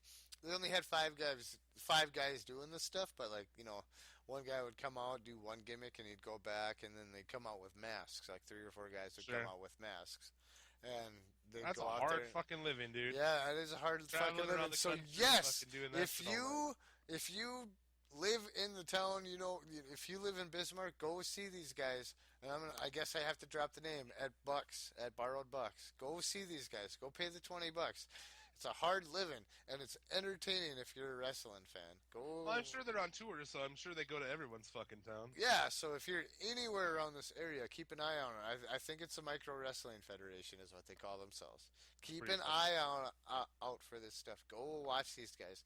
They're good at it. There's only a few of them. Go fucking let these guys get a hot meal for a night, man. And it's fun. It's fun. They make it fun, and it's fantastic. The crowd, the crowd that the one I went to was awesome. There was a gal up front, man. I swear, she was ready to take all them guys home with her. Yeah, she was ready to take the whole roster home with her. It was funny. It just kind of added, like they worked it into like what they were doing. So it was fun. They had fun with it. She wanted to spend her night stacking up books for them to stand on and fuck her, or what? Oh yeah, getting fucking 5-gallon buckets to turn upside down so they can stand on them. Oh yeah, but it's fun. If there's anybody up here in the Midwest, keep an eye out. So yeah, good stuff. But yeah, Lucha Underground. Yay! What? Oh, Jim, we haven't rated anything up to this. I know we've stopped with the ratings. Yeah, I know we kind of did, but I do have one rating for this. So anyway, we're gonna talk about it first before I have it. So let's go. Yeah, I don't have much. Fucking any WWE, I always go like 2s. Fucking anyway. Yeah, so anyway, that's been the par, but yeah, we got there's a little bit of difference because we've been given 8s this entire time through the whole season. I think we gave 9s. We gave 9s? Okay, all right, 9s. Okay, but anyway, yeah, we're different this week. Anyhow, Mac and Cage episode of Ultimo Lucha, man. Oh, how excited were you when you started this? I was pretty stoked for it, man. I was stoked as hell, man. Because I was like really excited to see what this strap match was going to end up being. The strap match, that was probably the worst match of the night, I thought. I liked it anyway, but first off, we had Mac and Cage in a Falls Count Anywhere. And, dude, there was some really good shit, man. There was, yeah. Both of them are crazy athletic, and then the crowd just went absolutely nuts was when the cooler came out. Yeah. That's one thing I'm not going to shit on, but we could. Lately, Miller Lite has been making a lot of fucking appearances on the show, haven't they? That's right. Well, these guys, it's good stuff, and it's sponsored by Miller Lite, and by all means, you can put a can of Miller Lite in there. I watch the NFL, and I watch the NFL, and I put up with fucking Budweiser commercials all the goddamn time. So I'm saying it was in the show. Yeah, but yeah, it was cool. I thought it was cool. At one point, it was like, Vamp and fucking Stryker are sitting there drinking beer while they're calling the show. I was like, you'd never see that on WWE. No, everything in Lucha Underground has got the talent in the ring, your announcing team, even God damn it, right down to the ring announcer. Yeah, she's everything. Good. Everything is just head and shoulders above WWE. The crowd, as you said, anything else out there, even Ring of Honor, and we like Ring of Honor. This shit's awesome. The crowd was fucking crazy. The crowd! Show. Oh, they were like, I don't recall seeing a wrestling crowd like that pumped up, man. They were fucking wow! It was just crazy. Oh, it was such a great show, Jim. It was if you don't watch, even if you didn't watch the whole season, you gotta watch this one because we get into some of the spots on that. Cage sprays him in the face with a fire extinguisher at one point. Yep. Max speared him through the door of that kind of derelict room. That door, yeah, where he got the fire extinguisher. A stop sign came out for a couple of shots. There was a DDT on the stop sign, or was it a DDT or a pile driver? I can't remember. There was some gimmick beer bottles involved. Yep. Which I enjoyed. Yep. They took it all the way up to the roof and shit, the roof of that little room and everything like that. They took it everywhere in the arena. Those guys were all over the place, man. They did a fucking powerbomb 3, Mac powerbombs Cage through a table. That was a pretty sweet spot. Yep. Sit down powerbomb, spine buster on a garbage can. How long has it been since you've seen a garbage can in a wrestling match? Oh, it's been a while, man. Yeah, it has. I was like, oh, fucking a stop sign. I haven't seen that in a while. Or a garbage can. Oh, man, it was so good.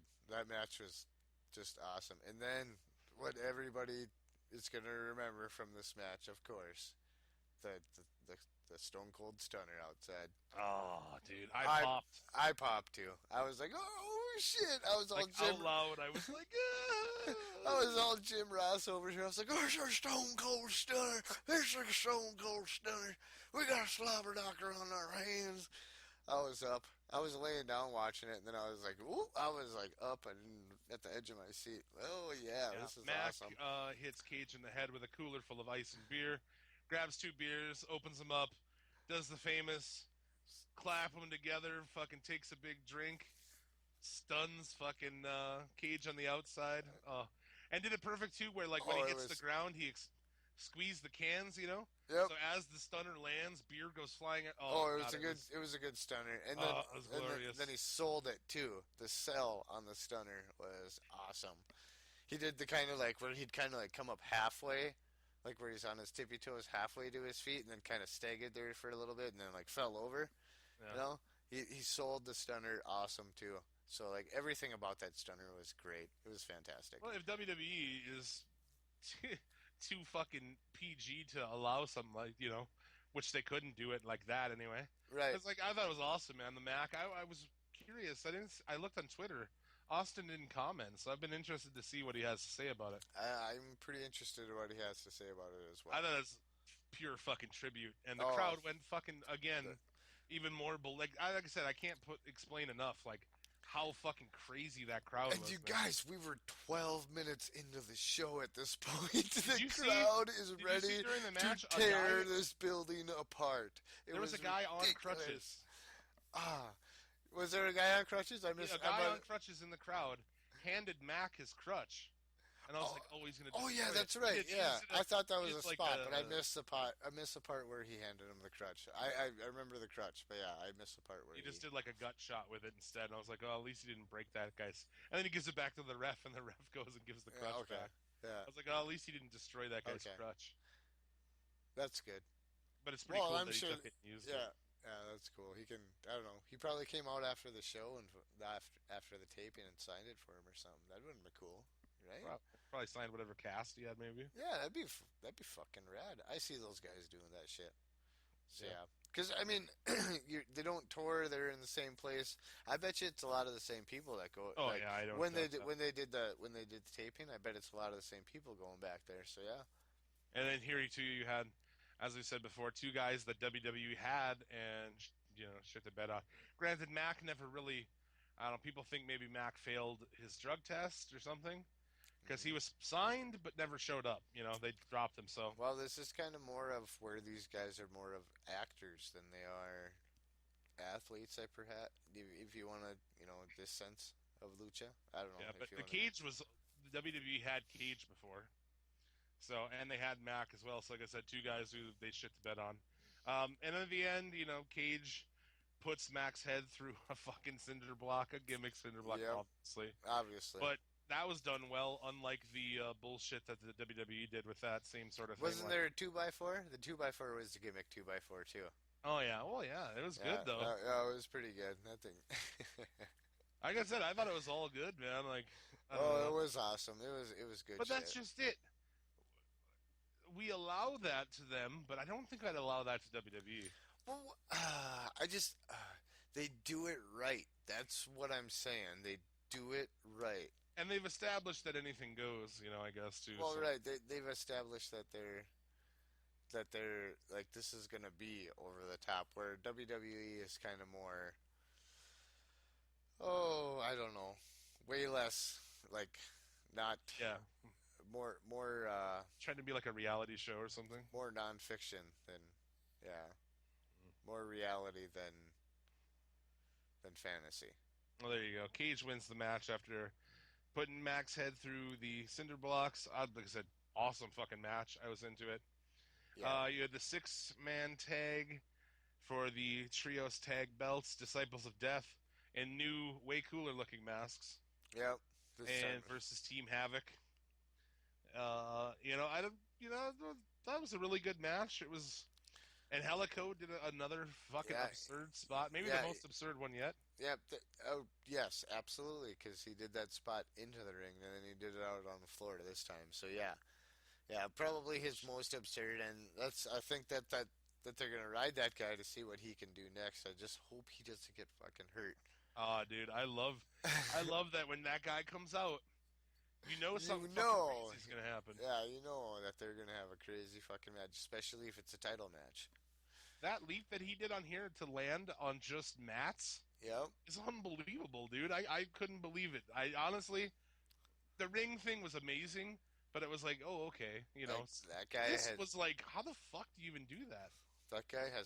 balls the size of Texas, man. He's crazy. It was a really good match. There was all over the place, and it kind of sucks. I mean, they had to probably get it off of them. Evil East was hurt, and I like it. It changes it up. Going into season 2, I like it. It's a good. Well, and then I won't say it right now. We'll wait till we get to our little where we talk about next week, because that's probably the only show that we really need to spend any time looking forward to. So yeah. And I was surprised at the end too. Was like Katrina hits Evil East in the head with with the stone. Like she hits her in the head with a big rock. Like holy fuck, that's Right? that's a spot with some fucking balls. I don't think you see something like that on WWE. No, you'd see like a belt or something, a belt or something where they can hide it, but like a stone, yeah. That's And like it was a cool. kid. They played more too how she started raising it, and the disciples outside the ring start getting up, and then A little bit of like Evil East knocks it out of her hand. It hits the mat, and boom, those guys go back to the ground again. yeah. And then she picks it back up, and so like that's really cool. I liked it. Well, that was kind of like they tried to do that with the Undertaker way back in the day with their Right. Yeah, so, it's kind of an homage to that. So yeah. But yeah, the Disciples of Death are the new trios tag champions. Like I said, I like it. It'd be interesting going into season 2. You'll have something there. I'm sure you'll have a rematch of this. There hasn't been an announcement, but everybody knows that there's going to be a season 2. Oh yeah, done. I'm not even worried about it at this point. I'm not worried either. I'm just worried about there's going to be a break. What are we going to do? Right. Yeah, we got other projects we can work on. We could spend 10 minutes on WWE and a little bit of time on Ring of Honor, and then there's other shit we can do. Oh, We can get we'll back, get the topics, the best gimmicks. We can get back to all of that shit. That'd be fun. Yeah, well, That I little look bit of forward to time. it. Yeah, for sure. Hernandez and Drago in a Believers, what was it, Believers Revenge? Is that what they were calling it? Okay, now let me say something about this match, and not to shit on Hernandez, but him being in Lucha Underground really shows like his skill level compared to the talent they have, and I can totally see why Lucha let him go. Well, or not so much let him go, or let him. yeah, I mean he was able, he was done, but he wasn't allowed to do any television until after all the season ended. Okay, but I can. But what I'm saying is like he is probably like this was like the first time I really like sat and analyzed one of his matches and how he sells things and how he pulls stuff off, and it was by far the worst probably out of all the lucha. I mean, Drago carried that match. Yeah. Absolutely. I've never been too into Hernandez. I don't like his gimmick, and I never thought he was that great. For a big guy, he did an over-the-top dive, and, he's pretty athletic for a big guy. But he didn't have it for this match. I thought he was shitty in this match. Drago was awesome, but he was shitty. So they did have, I was interested to see how it was going to work. They did have people come out, but, maybe there was a couple plants in there, but... I mean, there was like a big fat guy in there. There was girls. And then it seemed pretty random. There wasn't. Well, I think it was the fans. They picked out how many? 16. There was they mentioned some cat from a podcast. I don't know, a podcast I don't listen to. Yeah, was out there. I mean, they were fucking whipping him, dude, in the face and shit. I mean, I don't think that it's like, oh, they'll kind of pussyfoot. Like there was one where he was getting back in the ring, and that fucking fat dude hit him in the back. Like, that thing went off. It sounded like a fucking shotgun, dude. Like, they were when he would go out of the ring, they would whip the fuck out of it. There was no gimmick to that, man. He was legit getting... No. whipped with like a pile of belts at a time. I liked the match though, overall. I thought it was good. It was. I liked the match too. Drago carried it. Where Hernandez jumped over to the top. You had the Muda spit. Yeah. You know. Yeah. You had the fucking nunchucks. No, the nunchucks. I was like, dude, nunchucks, and then he started swinging them around. Holy fucking, he knows how to use them. This is awesome. Like, yes, I a was dragon watching that a knows how to dragon. use nunchucks. Yes. Yes. What that's all you got to say. Hey, how's that Lucha Underground? Tell you what, if you watch the whole season, at the end, you'll get to see a dragon with nunchucks. How many viewers do you think that's going to get? A ton. You got me. I'm going to watch it. Let's watch And dude, this shit. yeah, the yellow mist spot was great, man. Hernandez comes as he's diving over the top rope, just blast that motherfucker with it. Right, yep, and awesome. good aim. Got him right in the face, too. It was awesome. Oh, Lucha, so good. So And it was good. cool, too, that the believers didn't go after Drago.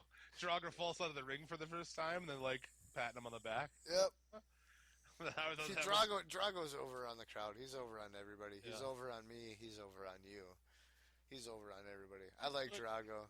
He's puts awesome. Hernandez through a table, big splash, and gets the victory. So, yeah, Drago wins. And then at the end of the show, Dragon Azteca shows up.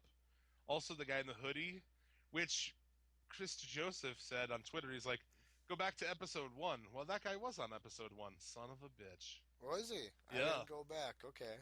So I was like, that's interesting. I don't know. I have an idea maybe who that is, but I don't know. I feel like I was like, maybe that's Rey Mysterio, but I feel like if Rey Mysterio was in the last episode of that would have leaked somehow, right? I don't know. He's been in the news. He was talking about why he left WWE and everything.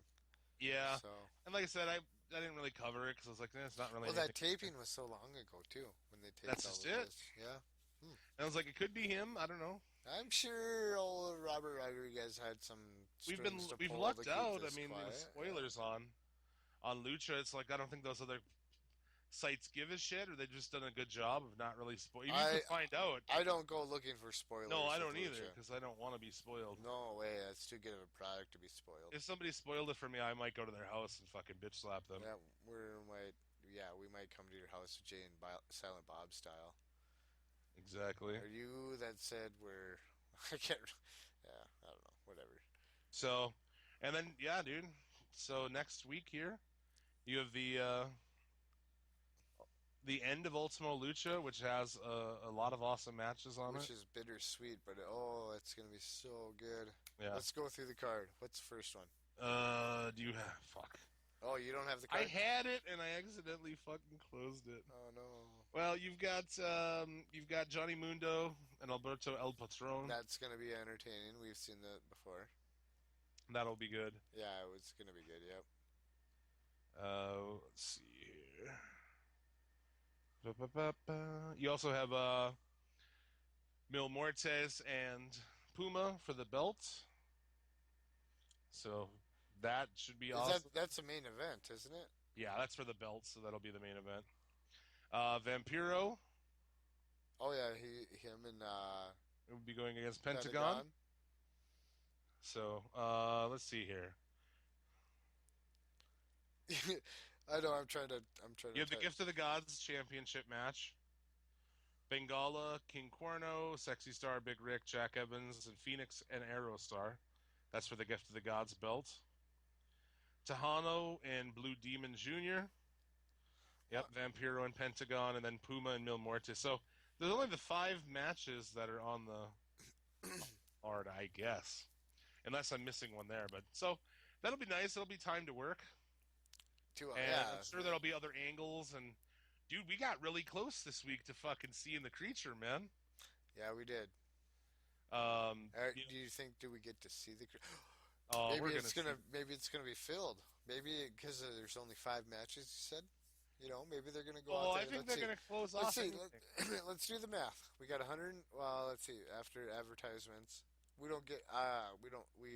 I'm lucky enough to not get the advertisements. So 45 minutes. That's 90 minutes. Yeah. 90 minutes out of the 2 hours. So 5 matches.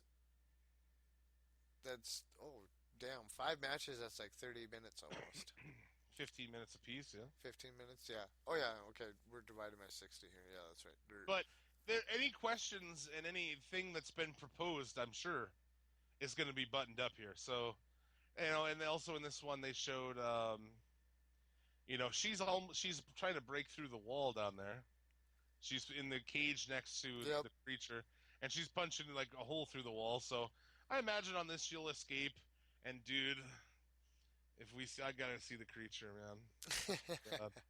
And they can't even mention in there. They added to the story that, at least from Dario's point of view, that his brother didn't kill her parents. That fucking the Japanese or something killed it. I don't know, whatever. So I mean, we're gonna see the fucking creature, dude. And we'll find out what's up with Lotus and this other cat showing back up, the guy in the hoodie. Oh, so many things to be answered. So what do you think? Okay, I'm excited about this show, man. Okay, let's. There's a couple of topics I want to kind of get to. Oh man, we're running late. God damn. It's fucking. I know it's bloated as shit already. We have questions people are asking on our page here, so. Do we? Okay. Yeah. Okay. Vampiro. How do you think he's gonna do in his match? How long? Well, about a year and a half ago, I think was his last match, right? I think we just established that a few episodes back. Yeah, but he's pretty old. I don't see him doing much. Okay. Where do you think they go now that the ghoulies or the disciples of death or whatever you want to call them? I'd like to refer to them as the ghoulies. We can use that in the Suplex City Limits terms. The ghoulies. Yeah. I don't know. I think that's a better name for them. Anyway, that's what I'm going to call them. Right. Anyway, with them winning the trios title, you see Mil Mertes beating Puma for the title. And totally possible. Yeah, you see it that? Seems, okay. Yeah, it could be. And if that's the case, that'll be interesting as shit going into season 2. Yep, because you got, they're running everything, dude. Yep, they got everything. So, yeah, I don't know, I'm excited. You're going to see, like, a lucha, you're going to see a bunch of guys probably get together. You're going to see, after this Mundo El Patron match, you might see them get together. I don't know. You need to fill those spots with 4 guys, so I wonder what 4 guys are going to... And I'm excited, too, about the prospect of a Season 2 where we'll get more guys, new guys. Yep. And I think that was one of the things that was super exciting about Lucha throughout the year has been new guys. Like, oh, fuck, there was a new guy on this week, Yep. It was always exciting to see some new character. Oh, yeah, absolutely. Who's the taller guy? Oh, I know we kind of missed one of his matches. Oh, a taller fella. Dang it. I forget. In Lucha? Yeah, in Lucha. Black? White? He looks like his skin tone is a Latina skin tone. Yeah. I don't know. Is he in a mask? Yeah, he's in a mask. I don't know. So I don't know. I can tell you. But anyway, yeah. Your Newcastle's taking hold over there? Well, yeah, my Newcastle's taking hold, but anybody who listens, they can go back on YouTube and everything. Because once they watch one episode of Lucha, they're going to be like, they're a wrestling fan, they're going to be like, I need to watch all of these. So they'll know who I'm talking about. So all right. Not too worried. Okay, so some of these questions or topics we had asked on the page. And then we'll get the fuck... Dude, this thing, it just gets longer. Every week, it seems like we just keep talking this week, I was looking at it, I'm like, dude, we don't have much to talk about this week. Well, every week, I'm like, we're going to get a shorter show in here. God damn it. It's fucking long, dude. Whatever. I like a long podcast. You can break it up. It's more time to listen. Maybe we talked a lot at the end of this. I don't know. Yeah, we talked a lot about other shit, too. So, yeah. Fuck it. Listener Eric says, not to sully his memory, but please discuss Hot Rod going half blackface against Bad News Brown at WrestleMania. I thought it was off the wall and crazy and awesome, and that's what he was, man. The way he stood at the camera with his fucking half white side facing and then boom did the quick turn. Yep. Holy shit, I've never understood what the fuck was going on there. I don't think there was really any explanation for that. Yeah, it's just him doing it. Yeah. Just him showing up painted halfway like... It's Roddy Piper. Fucking go. Was that a Rogue thing? Is that why nobody's ever talked about it? Was that another Rogue thing? Rogue, but You know, it was just like he probably came up with it and was like, "I'm doing it." And they're like, all Like, right, and nobody's ever questioned it or no comment. Every time somebody brings that up, no comment. So I mean, yeah. it is kind of weird, you know. I guess like, Was he? Oh, is this perhaps like a? Was that trying an angle for him to like try to get smart wrestling fans to think is that he's exposing Vince McMahon's racism with that? the whole. I don't know. But I mean, people, My you know, conspiracy theory end of me is starting to come yeah, out. Roddy Piper was not a racist man. No, But he was brought not. race into stories, and I thought it was great, dude. Him with, you know, a lot of people say like, "Oh, him with Superfly was fucking racist." I thought it was awesome, dude. The Those iron, bananas, you know, yeah. that whole deal. I kind of racial, but I don't say racist. I thought it was It's cool. racial humor because it's a show, it's a play. Yeah. Those guys are buddy buddy. Roddy Piper, behind the scenes, from what everybody says, he was. You'd have to try to not get along with him. So Yeah, and dude, unless you're Stone Cold Steve Austin. half Oh, back black oh. thing was great, man. Oh, he was just a nut off the wall. It was awesome. Listener Michael asks, buy, sell, kill Hogan, Virgil, or John Cena? Oh man. Yeah, what do you do with That's that? like if a mosquito lands on your balls. Should you slap it or not? Yeah, right. Yeah, that's a I'm gonna tough go. I really fucking don't like Virgil. But we gotta go kill Hogan, sell Virgil, buy John Cena, I guess. I mean, that's like only two. It's like It's on buy, John. sell, kill John Cena, Adolf Hitler, you know, and like Pol Pots or something. Like, well, fuck, man. I guess I gotta buy Cena, but Yeah, he's the only one worth anything doesn't now. doesn't seem for Cena. Yeah, you got to buy Cena. Yeah, I mean, Cena's the only one that can turn you a profit out of all of that. So, really, kill, kill and sell. I don't know, man. I guess kill Hogan, man. The guy's a piece of shit. And and with Virgil, I don't know what he's trying to do with the whole. You know, everybody's aware of his Iron Sheik, his Iron Sheik feud on Twitter, but I don't know if they're playing it. But Some documentary coming out you can buy online about Virgil's life. really, I guess I'd like to from watch like from wrestling star to trying to sell autographs in the subway. I guess it. Yep. it's like Yeah, I think he's a piece of shit. I don't give a fuck. I'm not giving that guy any money, yeah. I'm selling any stock I got in that guy. So yeah, which is none anyway. right. He's penny stocks. But yeah, definitely buy John Cena because he's the only one worth fucking anything. Yeah, And he also kill asked. Hogan because he's a piece of shit. So yeah. He also asked, do our shirts ship to the UK? Indeed, they do. They ship worldwide. That's right. The shipping seems a little expensive, but I imagine if you live in those places, you're used to that sort of thing. Help us out. Yeah, dude, buy a T-shirt. Come on, man. Come on, man. I'm gonna buy one. Come on, man. We don't ask any money from you. You don't buy. At least you buy a shirt, you get something, right? Shit. You get a shirt. Everybody wins. Yeah, you get a shirt. You don't have Except to. for Hulk Hogan, brother. That's right, brother. It's the last time you ever win, brother. He also mentioned Hulkamania killed. 19... Hulkamania will not live forever. Yeah, Hulkamania is dead.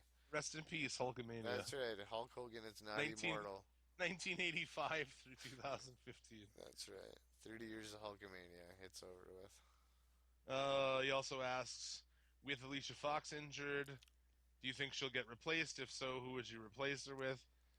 I don't think I could name another diva if I had to. Concussed, I think if they weren't dumb and they got good doctors in there. You see some NFL players coming back from a concussion a week, 2 weeks later. So I don't think they'll replace her, but has she been concussed before?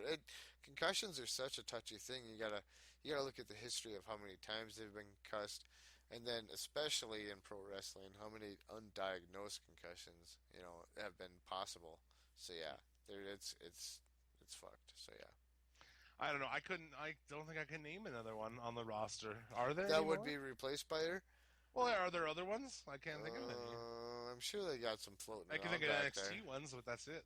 I guess we don't watch Superstars, and we don't watch, what's the other one? Main Event? God So damn, they have maybe, way too many shows. yeah, so, like, is there other divas on there? So I guess I don't know if there's You any can't other even. ones I on tried there. one time. I was like, I want to watch Main Event just to see what the fuck it is. But they're not on the network either, so old ones are, but not new ones. So I Yes. really have no idea what those are. So If where do I you had find cable, I those? might. Yep. I can no, they're not on cable. Trust me. What? They Yeah, gotta they're not. be No, they're not on cable anywhere. I looked for them. weird.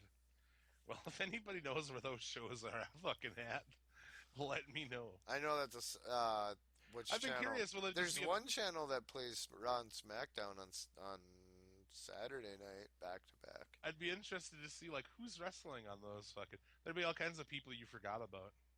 Jack Swagger, like Jack Swagger. we have a Jack Swagger sighting. Yeah, He's probably on SmackDown. I don't watch that either. that's right. Also talking about a draft since the WWE is overflowing with stars. Is it?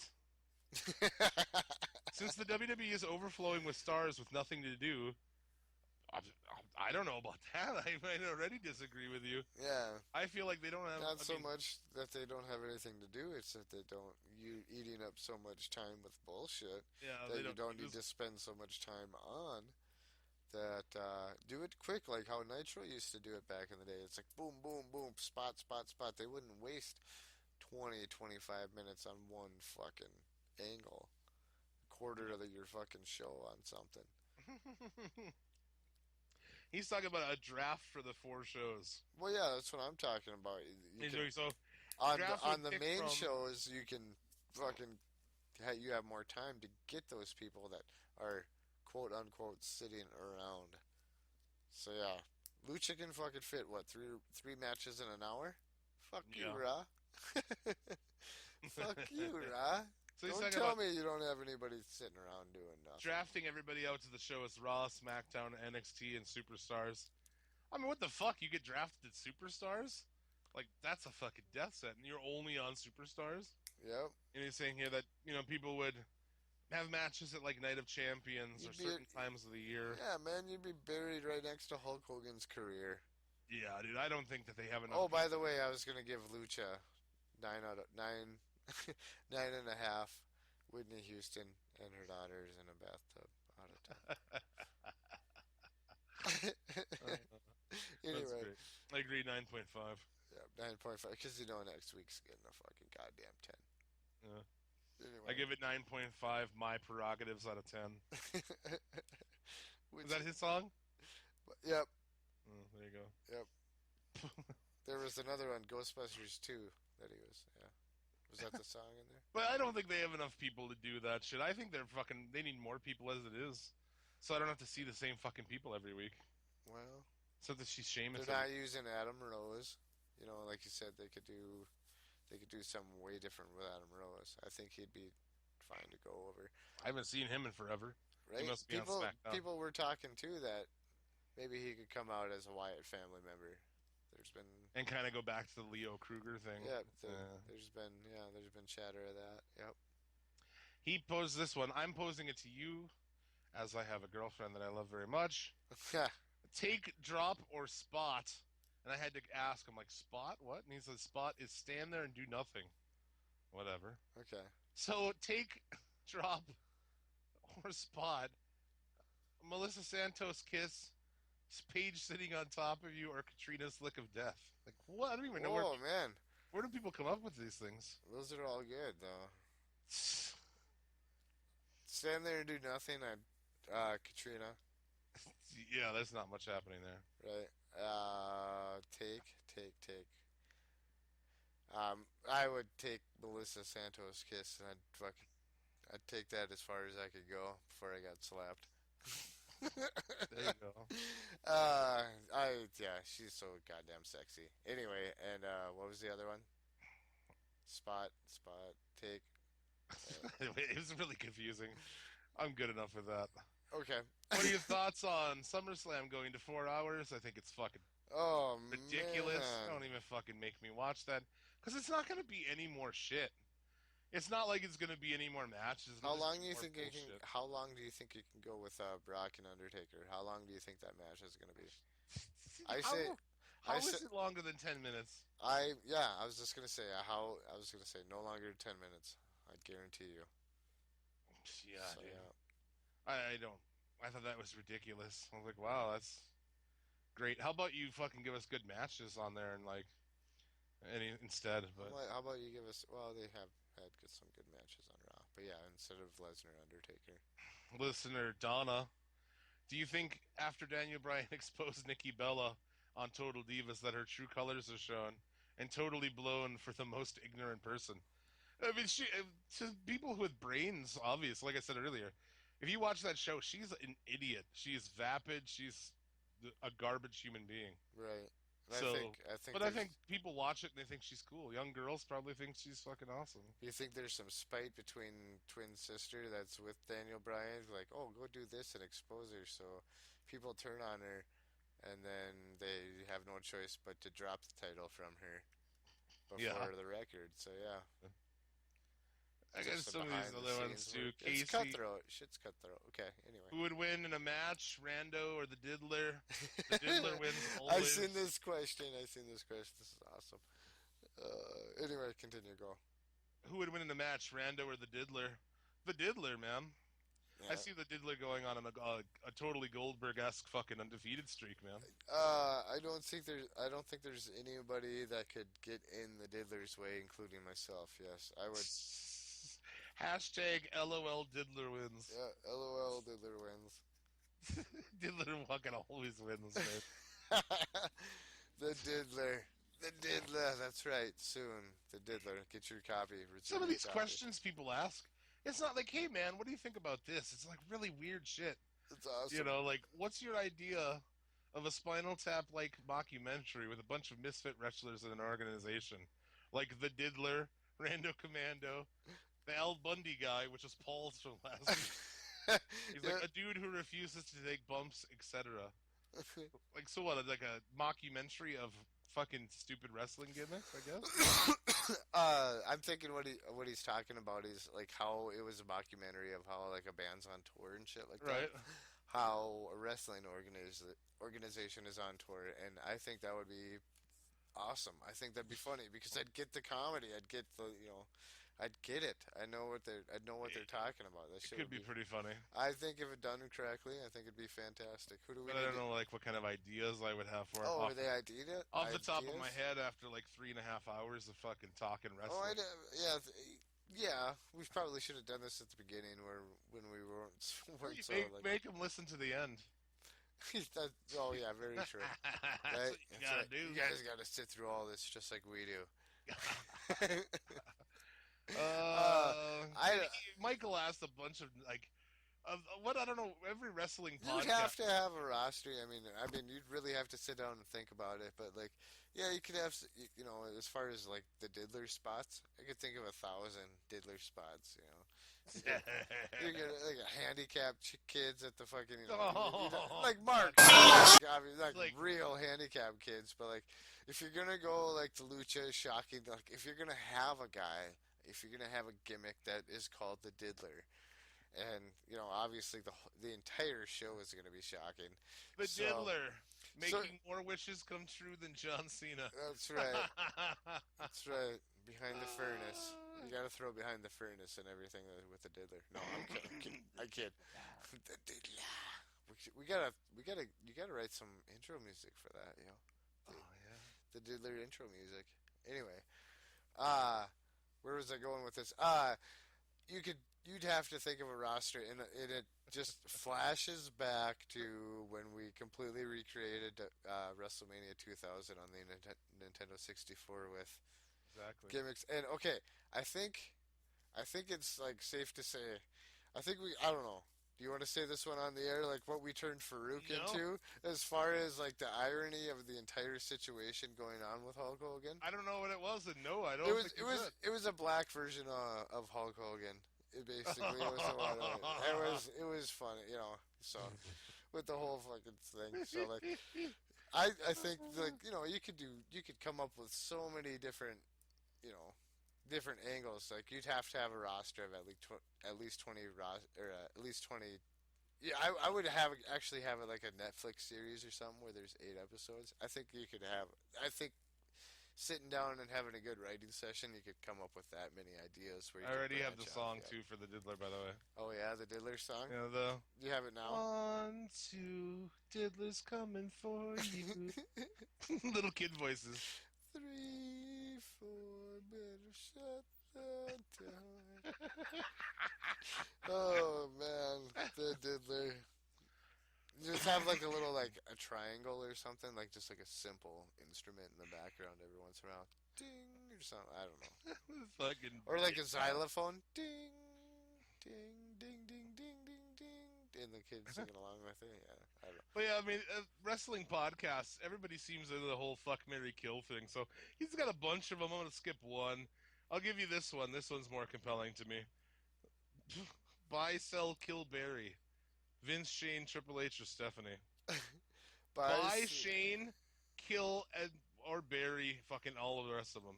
Kill and then Barry. Kill and then Barry. I'm going to bury Stephanie, Vince, and fucking H. Kill and Barry. Stephanie, H. Okay. And who else? Vince. Oh, Vince. Oh, man. Yeah, I'm going to buy Shane. You're going to buy Shane, obviously, yeah. And the rest of them, fuck them. Yeah, kill Vince McMahon, since we don't have that long to go. Die on his own. And bury everybody else. Yeah, there you go. Yep. I think that was pretty much Man, we went long. We do have to cut this off.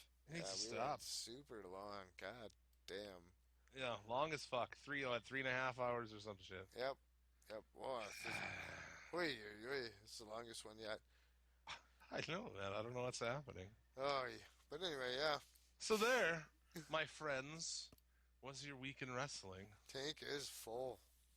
No, and that's the usual, and what a week it was. And what a week it was. I was setting you up for your spot. Dude. Oh, Tank's full. Can't take any more wrestling. My head hurts, man. Oh, I know. It's awesome. And at least now you can dump your brain. You don't have to think about wrestling for a couple Yeah, it's days. reset. It's wiped that slate clean now. No, I don't have to remember all the Hogan shit anymore. Awesome. Well, if you made it this far, we thank you very much. If you made it this far, buy a T-shirt. I feel like by the end we're talking to less people than we were in the beginning. I think we are too. I wonder how many people finished the entire show. Oh, you can look at the analytics on it. Oh, can I? Okay. Yeah, but it's probably not accurate because I don't know. People probably come back and skip ahead and whatever the deal is. I don't know. It's all good. But yes, thank you, Facebook, Twitter. You know what they are. If not, you can rewind back to the beginning. Oh, and you can find them on everything. Suplex City Limits on Twitter, whatever. Just search it wherever you're at. iTunes, anything. So, yeah. Find us. Buy our T-shirt. Yes. Buy it. No. Buy it. I'm doing the Jedi mind trick. This is the T-shirt you're looking for. It is. That's right. They are great. They look fucking awesome. Wear them around. But that's gonna do it, man. Oh yeah, we gotta cut this clean. So yeah. Thank you very much for listening. We'll be back next week. We'll talk the 2-hour Lucha finale, dude. That might be the only thing we talk about. Well, that'll be the first thing we'll talk. I think we'll get into that shit. Yeah, we should. Yeah, we shouldn't. Yeah, let's get into the good shit right away. Let's dive into the other shit. And we've always been finishing on a negative, or on a positive, I mean. We've always been finishing. We'll do a Hall of Fame next week as well. I think we're going to be too excited to wait. So yeah, Hall of Fame. Another Hall of Fame? My Hall of Fame next week? Yeah, yours next week. Okay. Good shit. So. Good shit. All right, yeah. We'll see you next week. Thanks for listening. That's right. Go to bed.